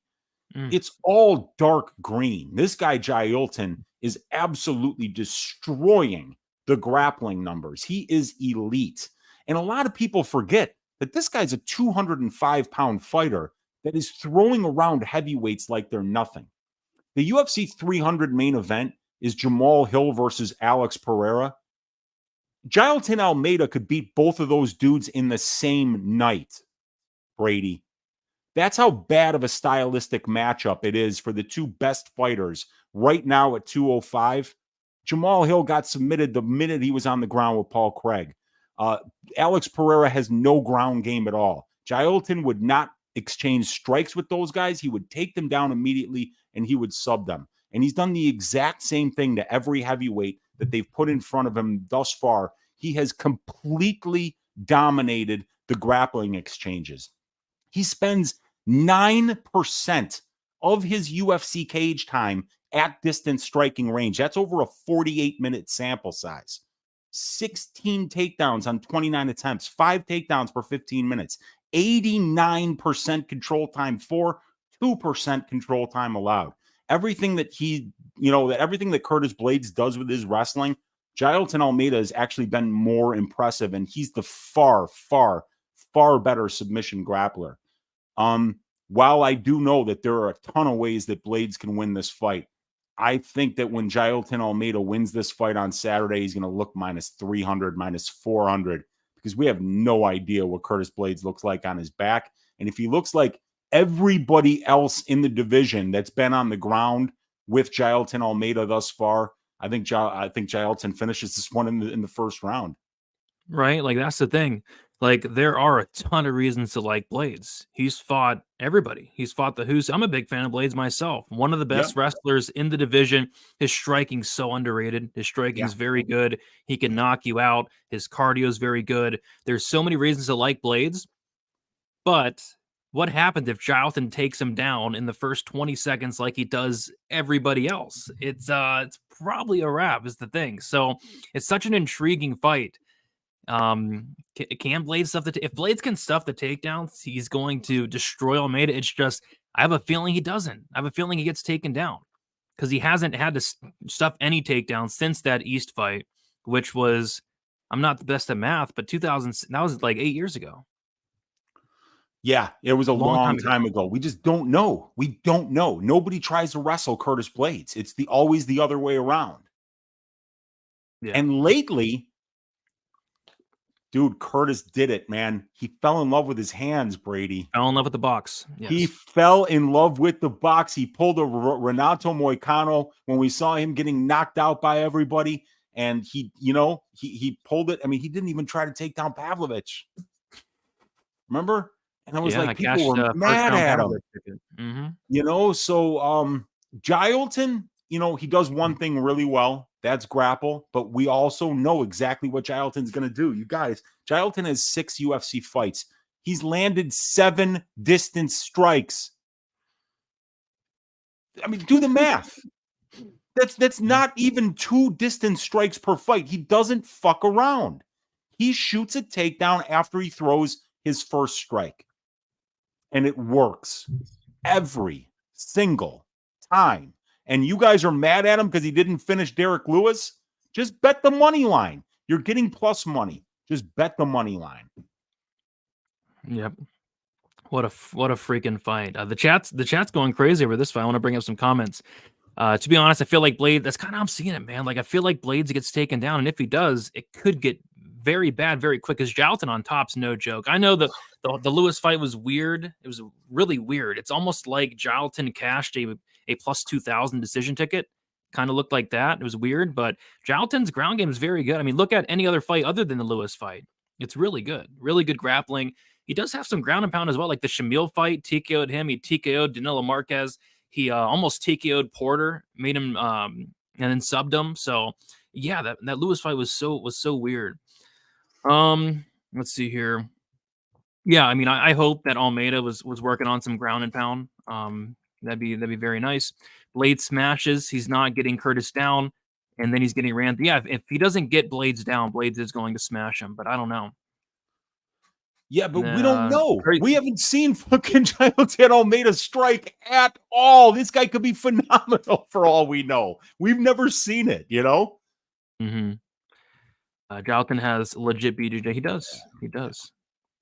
Remember having Jailton under 2.5, most takedowns, most strikes for even money. What did the Bovada know? Yeah, that was crazy. I think I had like the under 1.5 parlayed. I had like the fight won't start round 3 parlayed.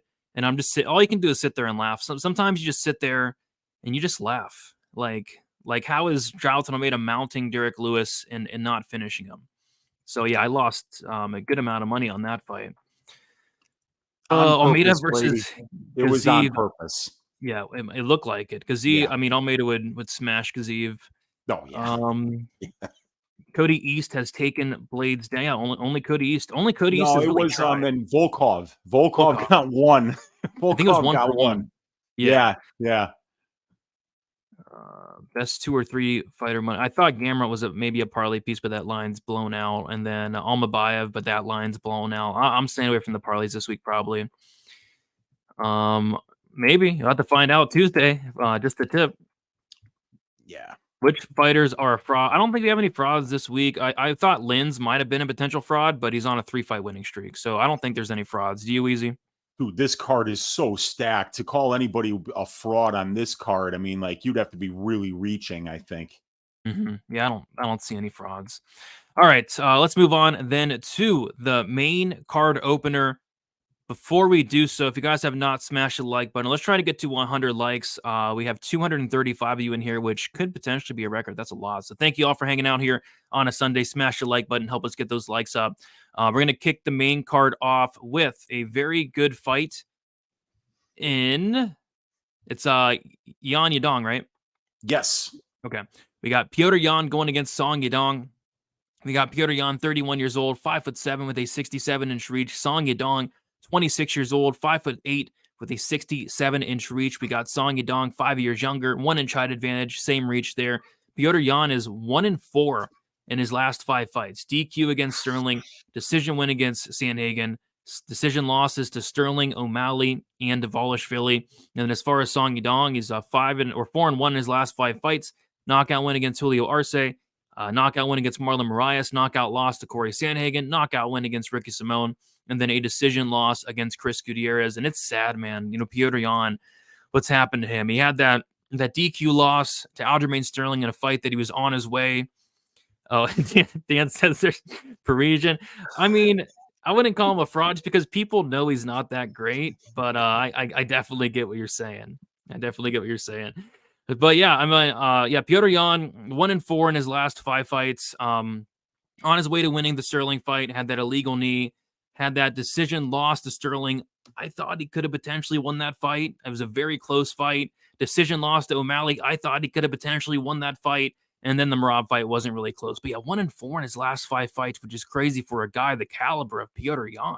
And then you got Song Yadong, who's been looking really good as well. Had that nice knockout win, that nice performance against Ricky Simone. That weird fight against Chris Gutierrez, his last fight where Chris Gutierrez didn't really show up. This is such a high-level fight, Weezy, to kick off the main card. Can you believe that Almeida versus Blaydes is a prelim? No, I mean, how good is this card? And then we kick off with this one. I mean, Song Yadong, absolutely on fire right now. And then Petr Yan, I don't know, Brady. Is there a more costly mistake in the history of the UFC than Petr Yan's illegal knee against Aljamain Sterling?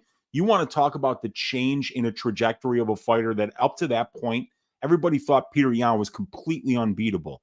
And he loses that fight because of the illegal knee. If he could take back that illegal knee, Petr Yan might be like, on the Mount Rushmore right now of mixed martial artists, because he wound up beating Sandhagen. I don't think Sterling would have beaten him the next time around, or I don't even think he would have gotten a rematch, frankly, after what Yan did to him the first time around. And then the Sean O Malley fight, I thought Yan won that fight. I thought he won the second Sterling fight as well. And then he loses to a fight to Dvalishvili, who's just a nightmare matchup for anybody. But, I mean, if we're going to get a recency bias discount on anybody on this card, Petr Yan's still only 31 years old.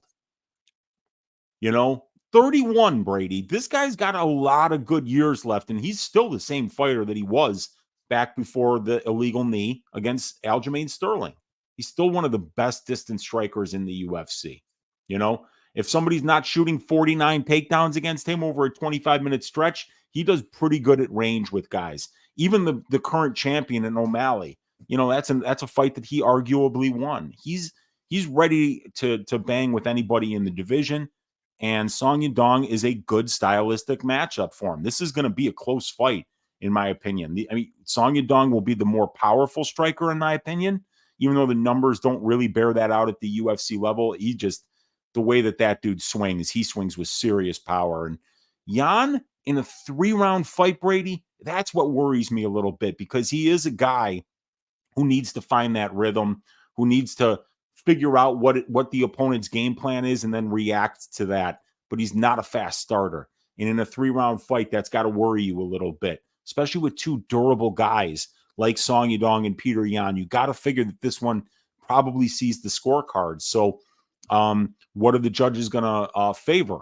Is going to be the harder, powerful punches of Yadong or the more technical striking of Yan? It's a fascinating matchup. Which way are you leaning? I don't know, man. This is one I gotta look into a little bit more. I think I'm with you in terms of it's a close fight, but that's a great point you brought up in terms of, yes, this is only 3 rounds and Yan is a slow starter, so that could be a little concerning. But yeah, I mean, it could be a good matchup for him. I think he has all the wrestling upside, if there is any in here. I love the volume, the striking of Yan. So it could be a good buy low spot, and it looks like there is money coming in on Song Yadong. Song Yadong was sitting around like plus 115, plus 120. Now he's minus 114. Now Yan is minus 106. So I don't know. I just don't want to get my heart broken again. I think I've bet on Yan in like his last 3 fights. I think I think I have. It's in some type of fashion. I had Jan inside the distance and parlayed against O'Malley. I had Jan late props against Merab, which saying that after the fight, I mean, that's stupid. Saying that now, that's so stupid. And then I don't know what I had in the Sterling fight, but yeah, Jan's on a 3-fight skid. This could be a good buy low spot. We'll have to see. That's not Jan Sterling, but that second fight was close. Jan won round 4 and round 5. Sterling won round 2, round 3. It all came down to round 1. That was a close fight.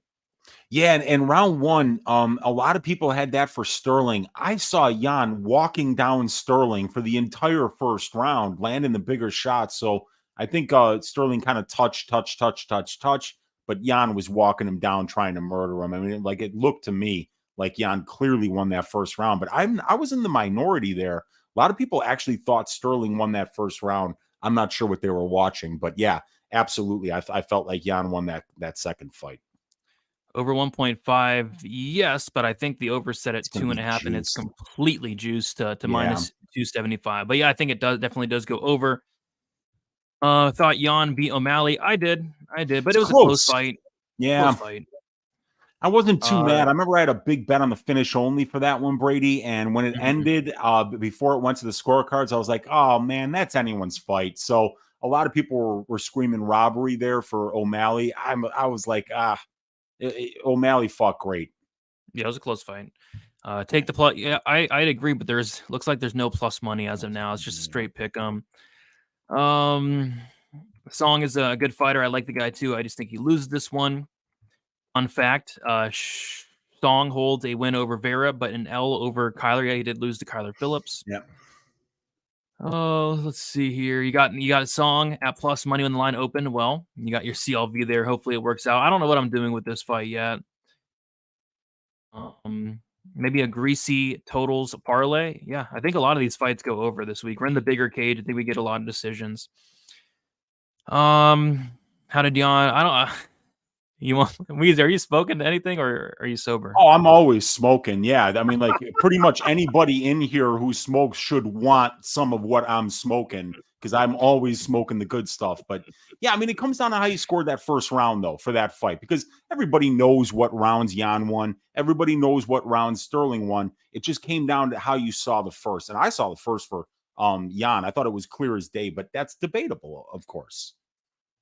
If it had been on Jan a 4th time, I'm with you, Brady. I'll probably die. I mean, yeah, I got to look into the fight more, but maybe I will get to a Jan bet. Maybe one last ride. All right, but yeah, good fight. A good fight here, high level fight. Well, I think the closest line fight on the card currently. I think it's between that and the Blaydes Almeida fight's also very closely lined. So I think there's gonna be a lot of strong opinions one way or another on this one for sure. I mean, dude, yeah, I love it because when you get these 50-50 fights and the parlay boys don't screw everything up and take it to minus 900, it's nice when you've got legitimate reasons to like both fighters' paths to victory because that means that there was good matchmaking, and there's a lot of it on this card, Brady. This is a good comment before we move on. Does Yadong have the power advantage, and what percentage do you give him to KO somebody who's never been KO'd like Jan? Yeah, so if you look at those numbers on the screen there for Jan and Yadong, it actually shows Jan with the higher distance striking percentage there at 1.39%, but it shows Song at 1.16. But I think when you watch these guys, especially recently, Song's somebody that gets into that pocket, and man, does he throw with power and purpose. So I feel like Song swings with more intention, while Jan is a lot more precise. And sometimes precision is what brings the power, you know? That's what all coaches will tell you, that when you wind up, when you try to knock the other opponent out, you know, that's when you don't get the knockouts. It's when you're trying to be precise that it comes naturally. And I think that's the difference between Yadong, is that Yadong throws trying to knock you out, and he's athletic and powerful enough to do it. And Jan is just, a phenomenal technical striker who can find that off button after downloading everything that you're doing. Yeah, 100%. All right, great fight to kick off the main card. But yeah, these next couple fights I'm really looking forward to, especially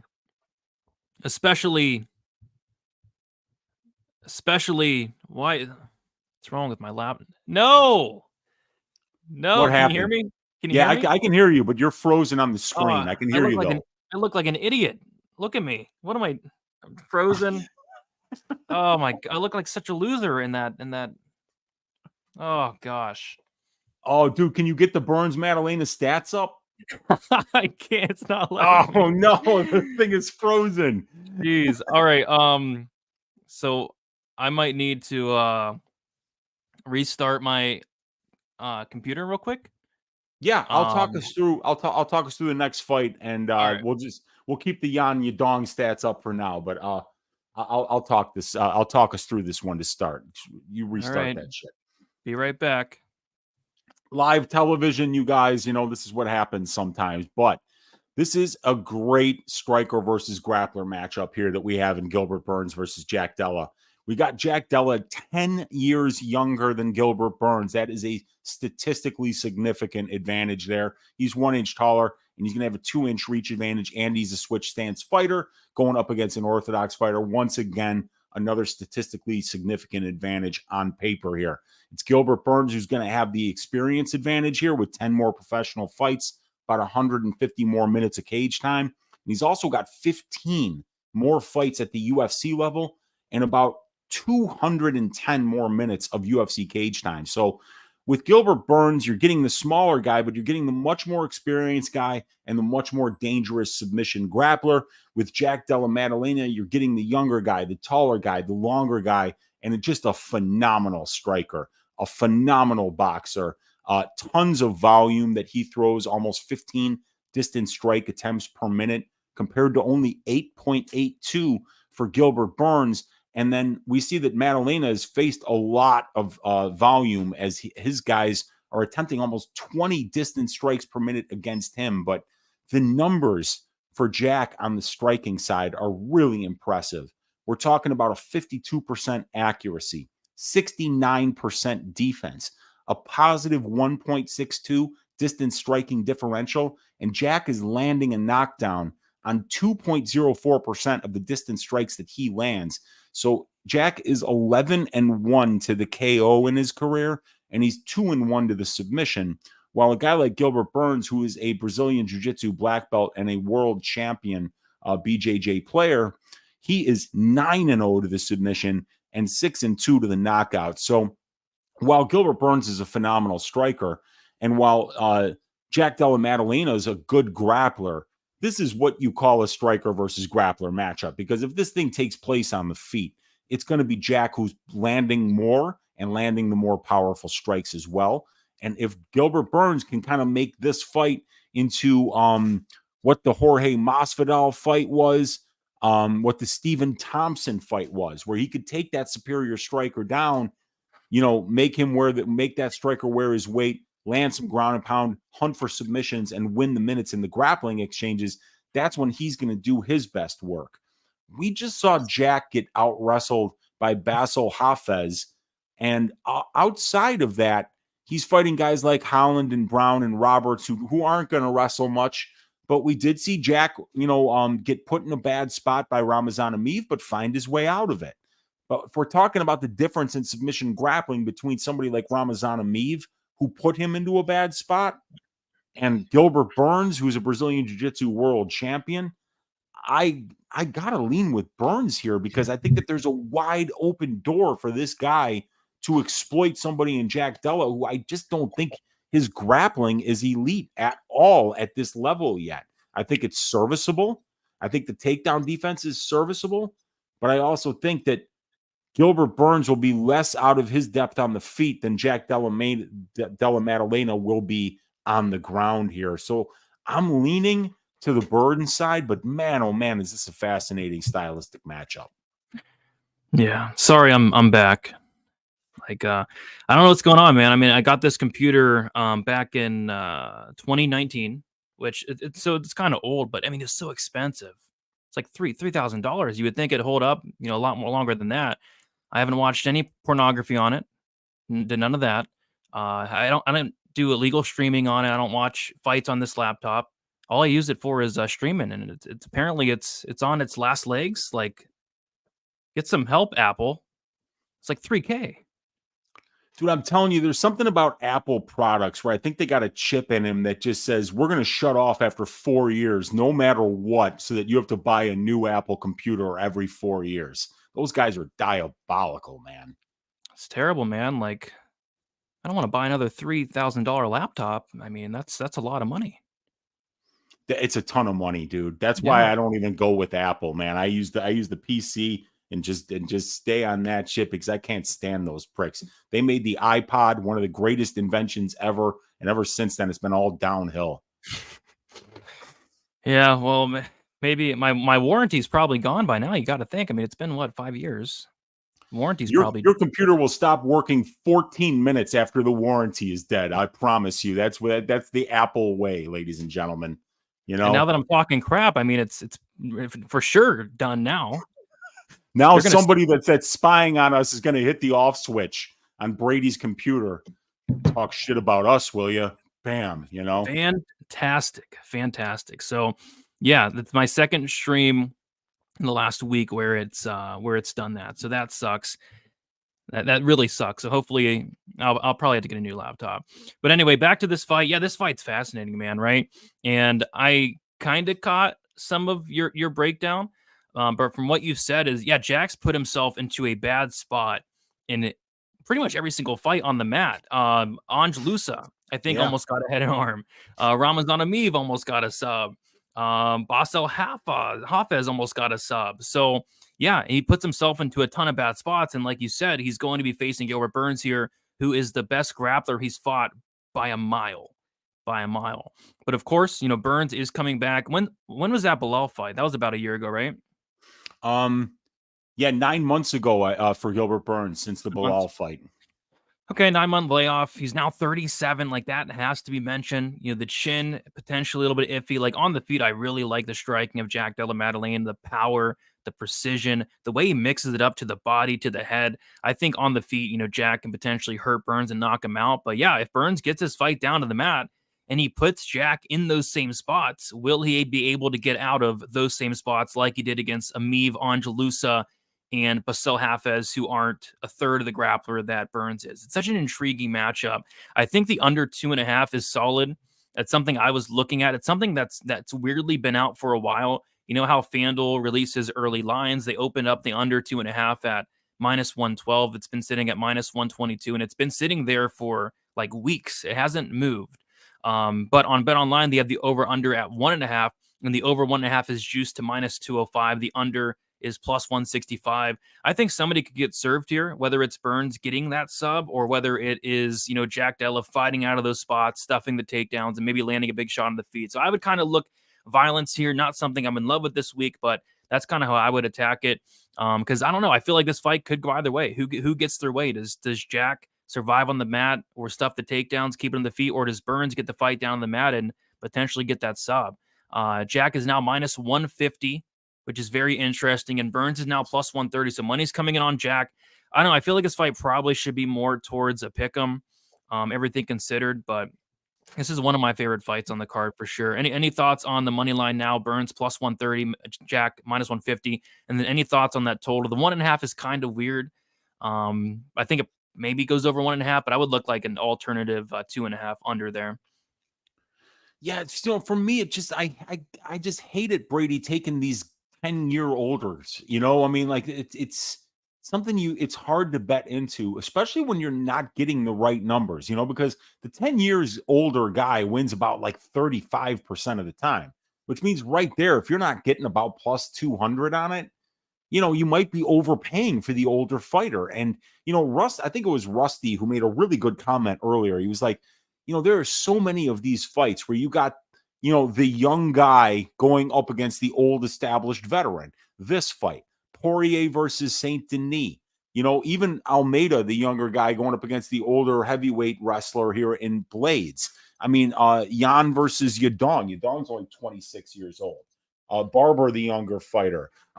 Gamrot, the younger fighter against Dos Anjos. Kyler Phillips, the younger fighter against Munoz. And it just goes on. And you know that there's these cards that get a lot of eyes. You know, these younger fighters are the ones that they're trying to showcase. they're paying these older fighters a lot more than what they're paying the younger fighters. So they want the younger fighters to win so that they can pay them less to headline events. And they want to start showing these guys that are grandfathered in, making a ton of money, whether they lose or win. They want to start showing these guys the door. And the way to show an older fighter the door is to put him in the cage with Jack Della Maddalena and hope that they can't get takedowns. So, I mean, while I like Gilbert Burns here, I'm fully aware that I'm taking a 37-year-old fighter against a 27-year-old who's looking really good right now. Yeah, for sure. I wonder what the line would be if that Hafez fight didn't happen. Because I think a lot of people are looking at that Hafez fight, which it was a terrible look, but Jack had so much hype up until then. And I think the hype kind of died down a little bit his last two fights. Yeah, and you got him at a pretty good price against Holland because you knew that Holland wasn't going to wrestle. So people were like, okay, I can bet Jack against Holland because Holland's not going to take him down and hold him down. But now he's fighting Gilbert Burns, and Gilbert, I don't think he wants to box with Jack Della Maddalena. He's 37 years old. He'd like to have some brain cells when he gets to his 50s. So maybe he just comes out here and wrestles right away. And if he doesn't get it, he gets knocked out. But yeah, under 2.5, not a bad look here. Not a bad look. Not a bad look. It's something I've been eyeing I've been eyeing it for like last month. It's been out for a month. Haven't pulled the trigger on it, but we'll see. Because this over is getting smashed as we speak, like to the over 1.5. So maybe we do get a better price on the under 2.5 than what's on FanDuel right now. I'm not sure. We're going to have to find out where these lines open up. We still got no props on Bet Online yet. They have not opened up any of the prop markets here. Shout out to Lou Sassoli, one of the best Twitter accounts out there. He posted some unhinged stuff this past weekend. You got to give him a follow. Oh, he feels like hedging, yeah. Instead of edging, great stuff. Yeah, shout out to Lou Sassoli. All right, let's move on to the next fight. We got Kevin Holland going against Michael Venom Page. We got Kevin Holland, 31 years old, 6'3", with an 81-inch reach. Michael Page, he's 36 years old, 6'2", with a 79-inch reach. Holland, 5 years younger, 1-inch height advantage, 2-inch reach advantage. Kevin Holland is 2-3 in his last 5 fights. Submission loss to Khamzat Chimaev. He had a knockout loss to Stephen Thompson, a knockout win against Santiago Ponzinibbio, submission win against Michael Chiesa, and then a decision loss to Jack Della Maddalena. As far as Michael Page, he's going to be making his debut in the UFC at 36 years old. And yeah, I went and watched a lot of Michael Page fights. This guy's a very fun striker, very long, rangy guy. His only loss comes by knockout a long time ago with a nasty uppercut. And then also his other loss was against Logan Storley, a fight that went 25 minutes. Competitive, but a fight where Storley was able to take him down pretty much in every single round. And yeah, that's the thing. This is a fight where if Holland wants to look minus 1,000, maybe use that BJJ black belt, maybe try to get this fight down to the mat, but it's not going to happen. Kevin Holland fighting smart is never going to happen. He's going to want to go out there. He's going to strike with Michael Venom Page. And at that point, this fight's probably competitive. Holland, if people are expecting him to go for takedowns, you're going to be very disappointed. I'll never forget the Stephen Thompson fight where, Stephen Thompson literally fell on the ground, was laying on his back, and Kevin Holland basically helped up Stephen Thompson in a fight where he was losing on the feet.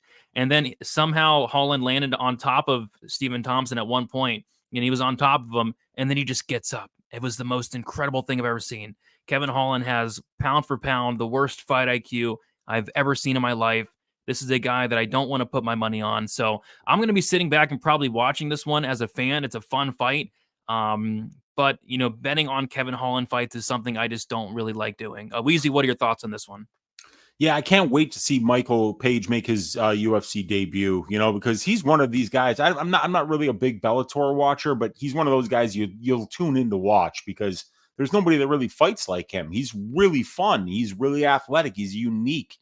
He's got a lot of confidence. He's got a very flashy and eye-catching striking style. And, this guy is 13-1 to the knockout in his career. So this guy is a very special striker. 23 fights, 21-2. So he's a phenomenal striker, and it's great matchmaking because there's a lot of guys that they could have put Page in there with that would have made it a very boring fight, but Kevin Holland's not one of those guys. Kevin Holland, like you said, he's not going to try to take down Michael Page. He's going to strike with him.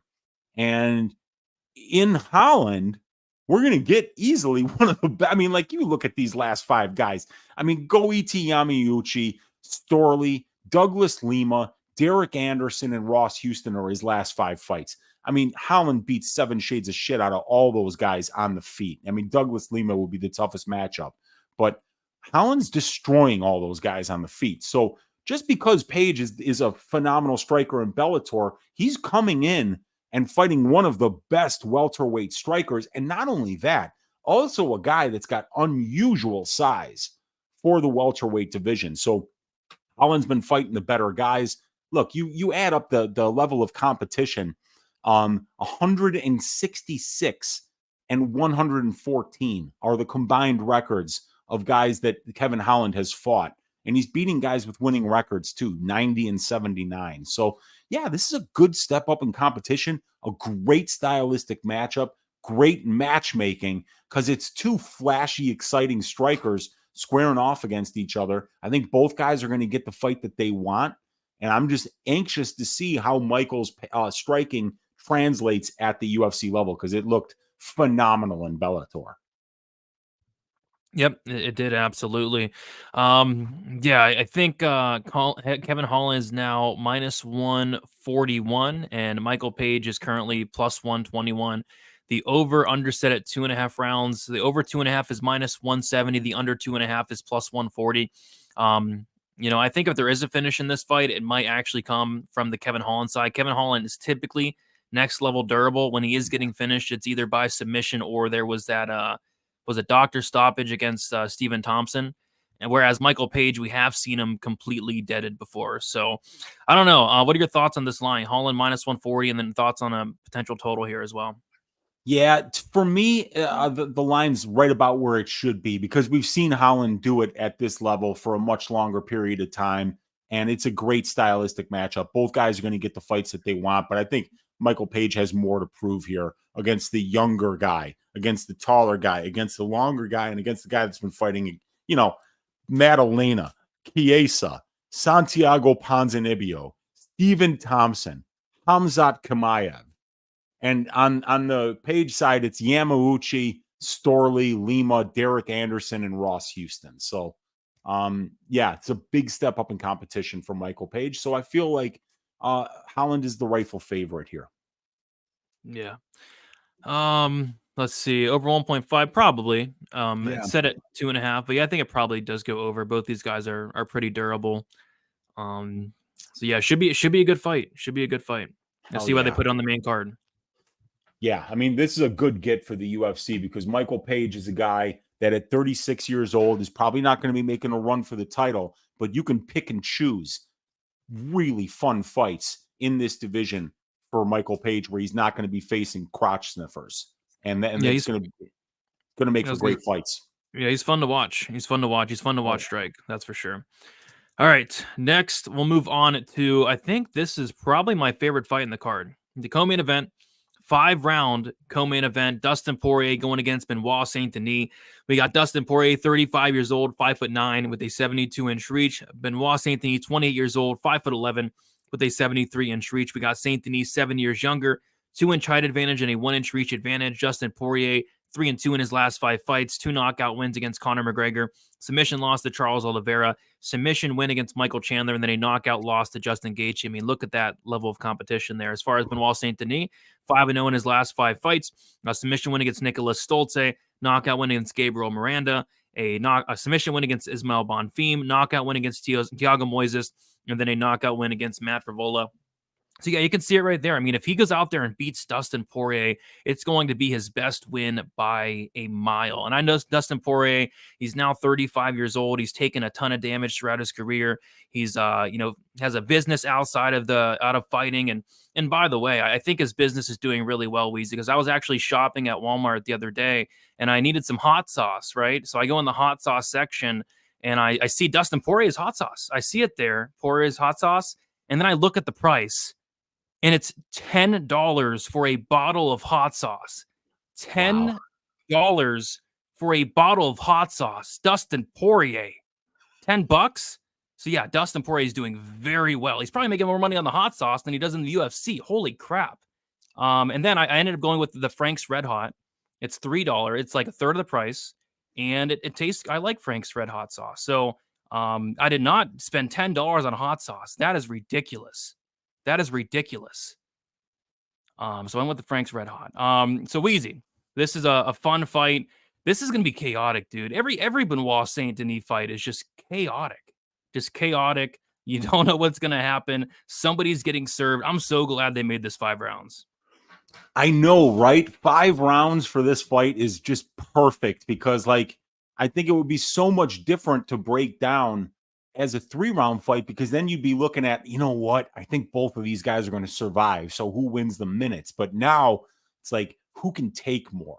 You know, because I think somebody gets finished, you know, late 3rd round, 4th round, 5th round, the way that these guys fight, somebody's going to have to break because the pressure that both of these guys fight with is relentless.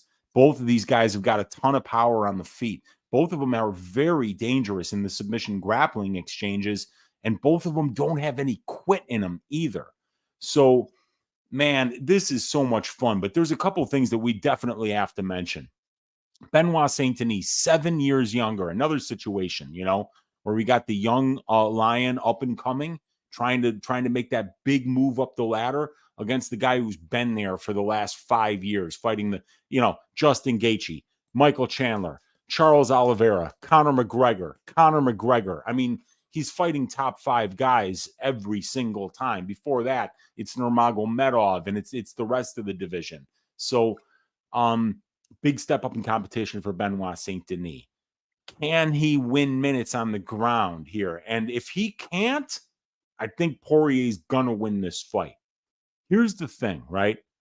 Benoît St Denis is a southpaw, but in this case, he's facing another southpaw. And what I love about Benoît are those open stance body kicks that he leads off with against the opposite stance fighter. In this case, that's not going to be open for him against another southpaw in Poirier. Now, because it's southpaw versus southpaw, now you got low leg kicks are going to be way more of a factor than they would be in a southpaw versus orthodox fight. Poirier's low leg kicks are phenomenal. So I think that if Benoît St Denis is unable to get this fight to the ground early, the low leg kicks of Dustin Poirier and his ability to be able to deal with pressure, which we saw on full effect in the Oliveira fight where he was having success early. The Conor McGregor fights, Conor was pressuring him the entire fight both times in 2 and 3. So I think Poirier deals with pressure well. I think the calf kicks are going to be a big factor here for him, and I think he's the better striker at range. The question is, can Benoît get this fight down? Because if he can, that's where I think he can really win some minutes because the pressure sets up the takedown attempts as well because of how aggressive Benoît is everywhere the fight goes. He's aggressive on the feet. He's aggressive with the takedown attempts. He wins a bunch of time in the control time positions, and he's landing way more ground strikes per minute than the rest of the division does. So he's just very, very aggressive everywhere the fight goes. So love the fight doesn't go to decision here, but I think this might be a spot where you're talking about maybe betting like a fight starts round 3, and then you bet the fight doesn't go to decision, so that you can kind of sandwich, you know, the most likely time that the fight will finish, which will be a little bit later, in my opinion. But this is a phenomenal fight, man. I mean, Poirier and St Denis, this is great matchmaking, and it's going to be one of those hotly debated fights on Twitter because the old lion, you know, it's the step up in competition here for Benoît. How is he going to look against somebody with the skill set of Poirier, who's been doing it at the highest level now for a very long time? I mean, Benoît St Denis' best win is against Thiago Moises. You know, the last 8 guys that Poirier has fought would beat 7 shades of shit out of Thiago Moises. Right. And yeah, I was not lying. Look at this. Now $9.94. You actually save $5. So originally it was $14.95 For a bottle of hot sauce? That's a lot, dude. That really is a lot because like that Frank's Red Eye, you can get it for $3. I put that shit on everything personally. Oh, And yeah. it just lasts so much longer and you get so much more for your money. That would have to be some pretty damn good hot sauce in order for me to pay up for it. It's like a little bottle. It's like it's a skinny little bottle where you can get like this big jug of Frank's Red Hot for what, $6? I mean, it's crazy. Yeah. It's Yeah. Or the crazy. Valentina too is another good hot sauce. I like artisan shit as much as the next guy, Brady. But I mean, come on, this guy's got enough fucking money. He doesn't need me paying $10 for a bottle of hot sauce. Yeah, I was gonna get it. I was like, okay, Poirier. I recognize that Poirier. Let me support Dustin Poirier and let me try his hot sauce. But $9. And that's at Walmart. If you were Yeah, here in Chicago, they'd probably charge $25 for that shit. your dick sucked if you buy it. Like, Nah, I don't. They don't do that anymore here in Chicago. mm, So I mean, like, I've been disappointed wholly a lot of times at the grocery store not getting filleted, but it is what it is. fair enough. So yeah, we have. By the way, somebody dropped a bomb on Benoît St Denis money line. It looks like he's now minus 200, which is crazy. It feels like a trap, dude. Like Poirier plus 170. It kind of feels like a It trap, does.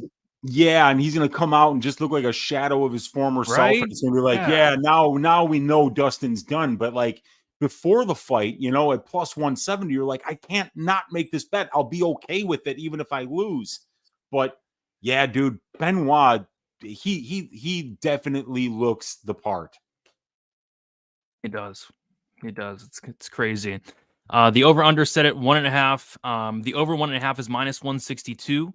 The under 1.5 is plus 132. I think I'm with you. I think it goes over 1.5, but I think it finishes late second, third, like mid fight. It's kind of where I'm thinking. So I think the over hits, but I'm not sure what I'm doing with this fight yet. But I'm curious to see how far does this money line go? How big of a favorite is Benoît Saint Denis going to become throughout the week? Because all the hype is on this guy. How big of a dog is Poirier going to become? Plus 170 is kind of wild. It's kind of wild. I'll tell you, man, if it gets to minus 200, then all the parlay boys are just going to start throwing it in there, and it probably gets to minus 300.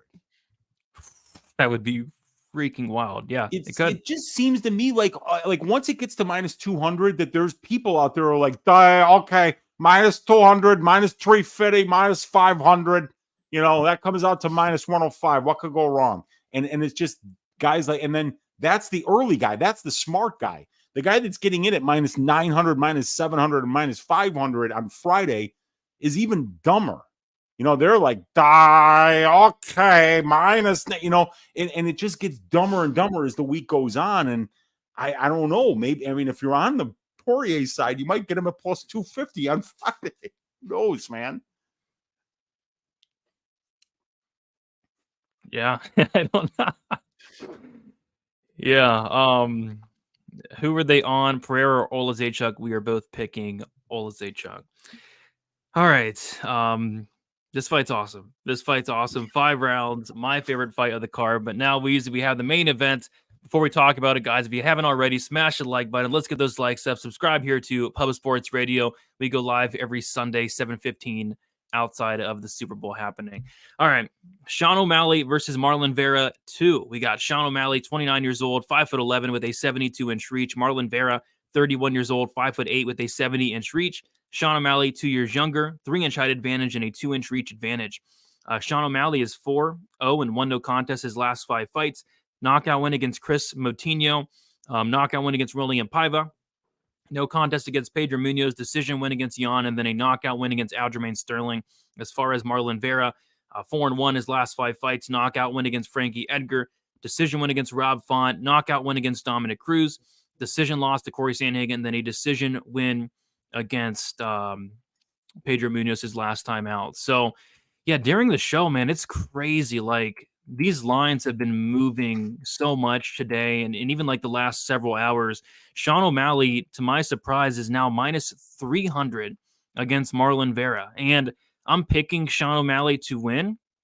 I think, he should be able to go out there and just be more active across 25 minutes. He's going to be the much better striker. He's going to be much more accurate. He's going to throw much more volume.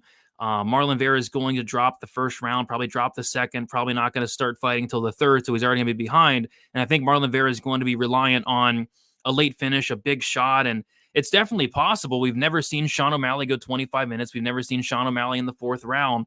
But yeah, I think O'Malley probably does win this fight, win it by decision, but minus 300, it's getting a little bit too wide for my liking. But yeah, Marlon Vera, if this guy just walks forward, throws caution to the wind, I think he could go out there and potentially land a big shot and, hurt Sean O'Malley. But, you look at, Marlon Vera in a lot of his fights, especially late, he's getting out volumed in pretty much every single one, which is not the best look. And he's relying on those big moments. And maybe he has a big moment here. Maybe he does knock out Sean O'Malley, but I think it's going to have to be a knockout. I'd be shocked if he won a decision here. So there are some spots I'm looking at for this fight. I think the Marlon Vera finish only is a very good look. I don't think Sean O'Malley's finishing Marlon Vera. I'd be very surprised. I think if there's a finish, it does come from Marlon Vera. I think the overs are solid, but they are getting smashed at this point. But yeah, I might pick Sean O'Malley by decision, but minus 300, man. I don't know. What are your thoughts on this fight?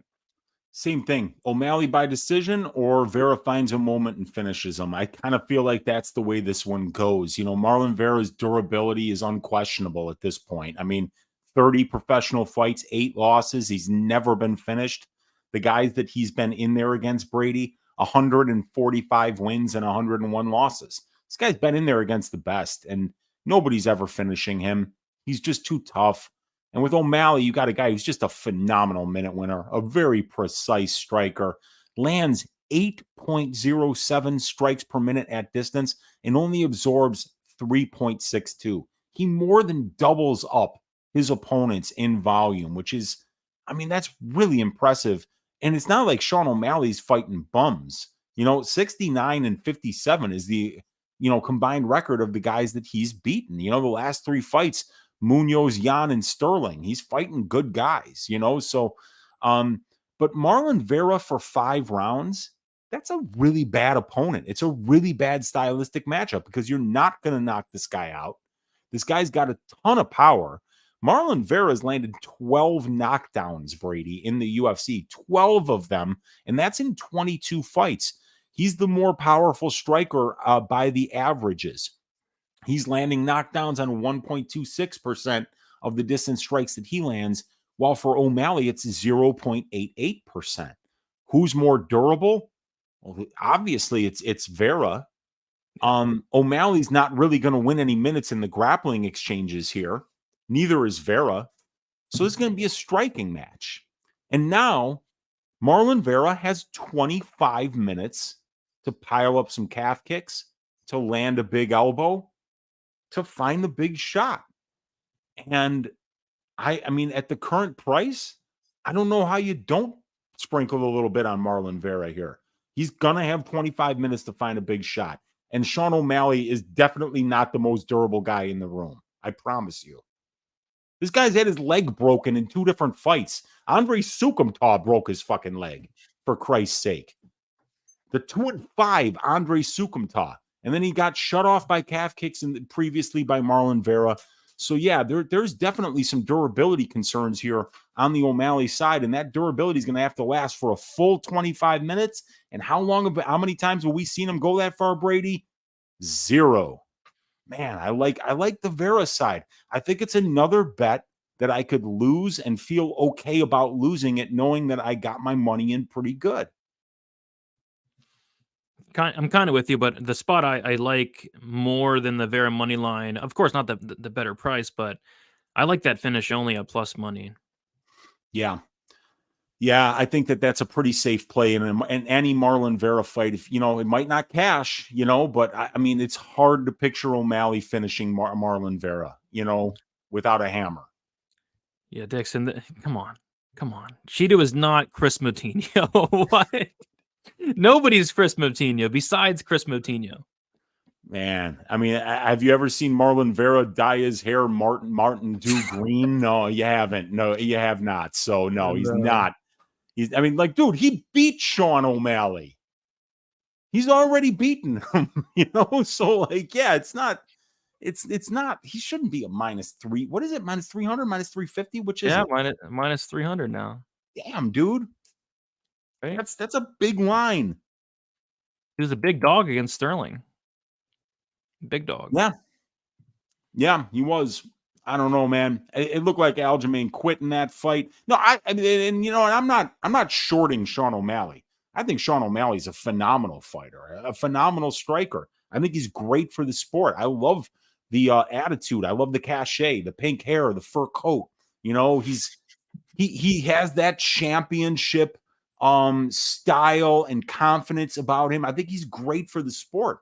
But you know, he's fighting a guy in Marlon Vera who, you know, if you think a guy with pink hair wearing fur coats is knocking out Marlon Vera, I'm here to tell you, ladies and gentlemen, that's not happening on Saturday. Marlon Vera is as durable as they come. So this is going to be a scrap, man. This is going to be a scrap. And Marlon Vera finds moments, and he might be able to find one or two on Saturday. And if he does, I think you're going to be cashing like a plus 250 ticket on Marlon. So it's very interesting. Yeah, my brother's the biggest Sean O'Malley fan out there, actually, and we're having a Sean O'Malley watch party. So he might be disappointed if Marlon Vera knocks him out, and I'm sitting there excited, cashing my Marlon Vera finish only. While I try to kick my ass. Yeah, dude, they got that brotherly rivalry going, but this is a great fight, man. I mean, this is a great main event. This is a great card. I mean, come on, man. 14 fights and like 10 of them are really high level. Yeah, it's almost too good of a card. Almost. Really almost. But we'll take it. Yeah, Blunt is all over Chito Vera. Yeah, he did TKO Sean. He did. He got hurt, but it happened. It happened. And Sean, like Weezy said, Sean O'Malley's gotten hurt multiple occasions. Yeah. Those legs, man. It could, Dixon. It could look like Max Cater for sure. It all comes down to whether or not Vera is able to find that big moment at some point in the fight. Malley rolls. He could as long as that durability holds up. All right. So yeah, Sean O'Malley minus 300, and then Marlon Vera plus 250. And the over-under sit at 4.5 rounds. The over 4.5 minus 160. The under 4.5 is plus 130. And FanDuel Sportsbook actually opened up odds, and I'm pissed because they opened up these odds at 5 o'clock in the morning. And listen to this. They opened up the fight goes to decision at plus 196. It's now minus 128. They opened up Sean O'Malley by decision at plus 380. It's now plus 125. So I wish I was up. Gosh, I mean, imagine holding a Sean O'Malley ticket at plus 380 by decision, or even that fight goes to decision at plus 196, I think is incredible. But of course, those got just completely wrecked. So whoever was up at 5 o'clock in the morning or up at 6 o'clock in the morning, shout out to you because you guys got some good odds. FanDuel effed up big time on some of these.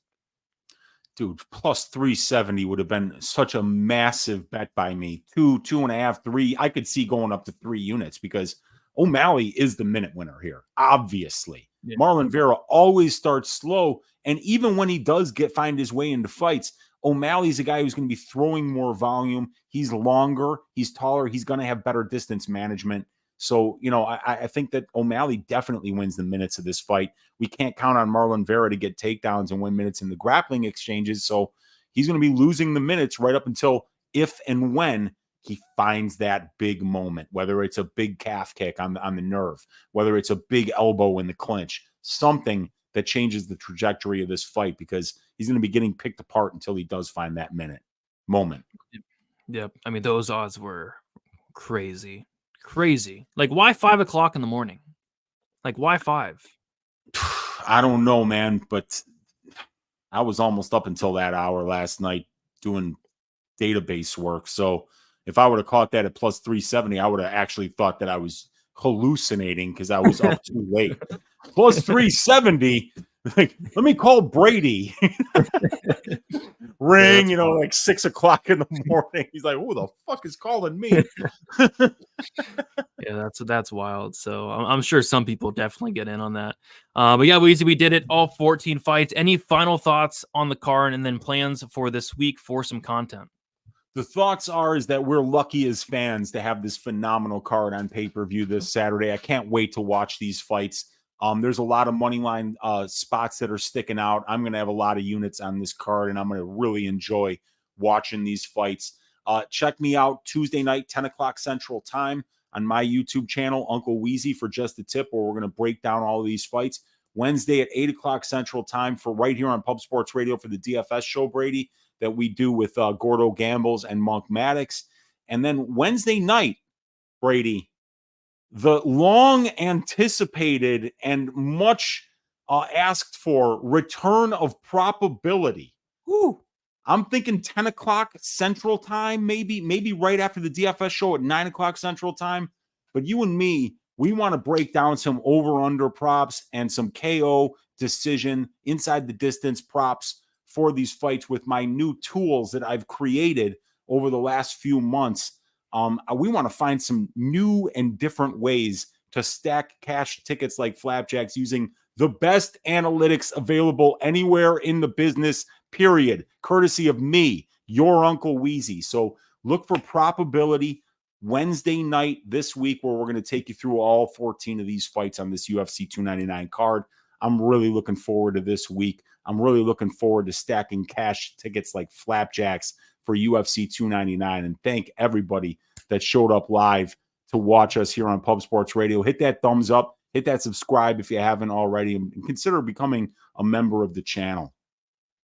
Yes, sir. Well said. Well, yeah, Wednesday, looking forward to it, man. Probability, the big return for a big card. DFS show. We have a lot going on. I think me and you are even going on Johnny K and Blood Money's stream Friday. I think that's this Friday as well. Yes, yes, for the Defender units, I think that's going to be awesome too. This is such a great week of fights and such a great week to do content. Yeah, it's a great week for my computer not to work as well. That's awesome. Yikes. Yeah, so all good. All right. Yeah, so my main event predictions out right now. I was going to do my full card breakdown, but I have the nastiest headache ever. So I might do it tomorrow. So that'll be out tomorrow. And then just the regular content as always. Thank you so much for hanging out. Appreciate you all in the chat. Appreciate you all catching the replay. Leave a like on your way out. Subscribe here to Pub Sports, and we'll talk to you guys soon. See you later.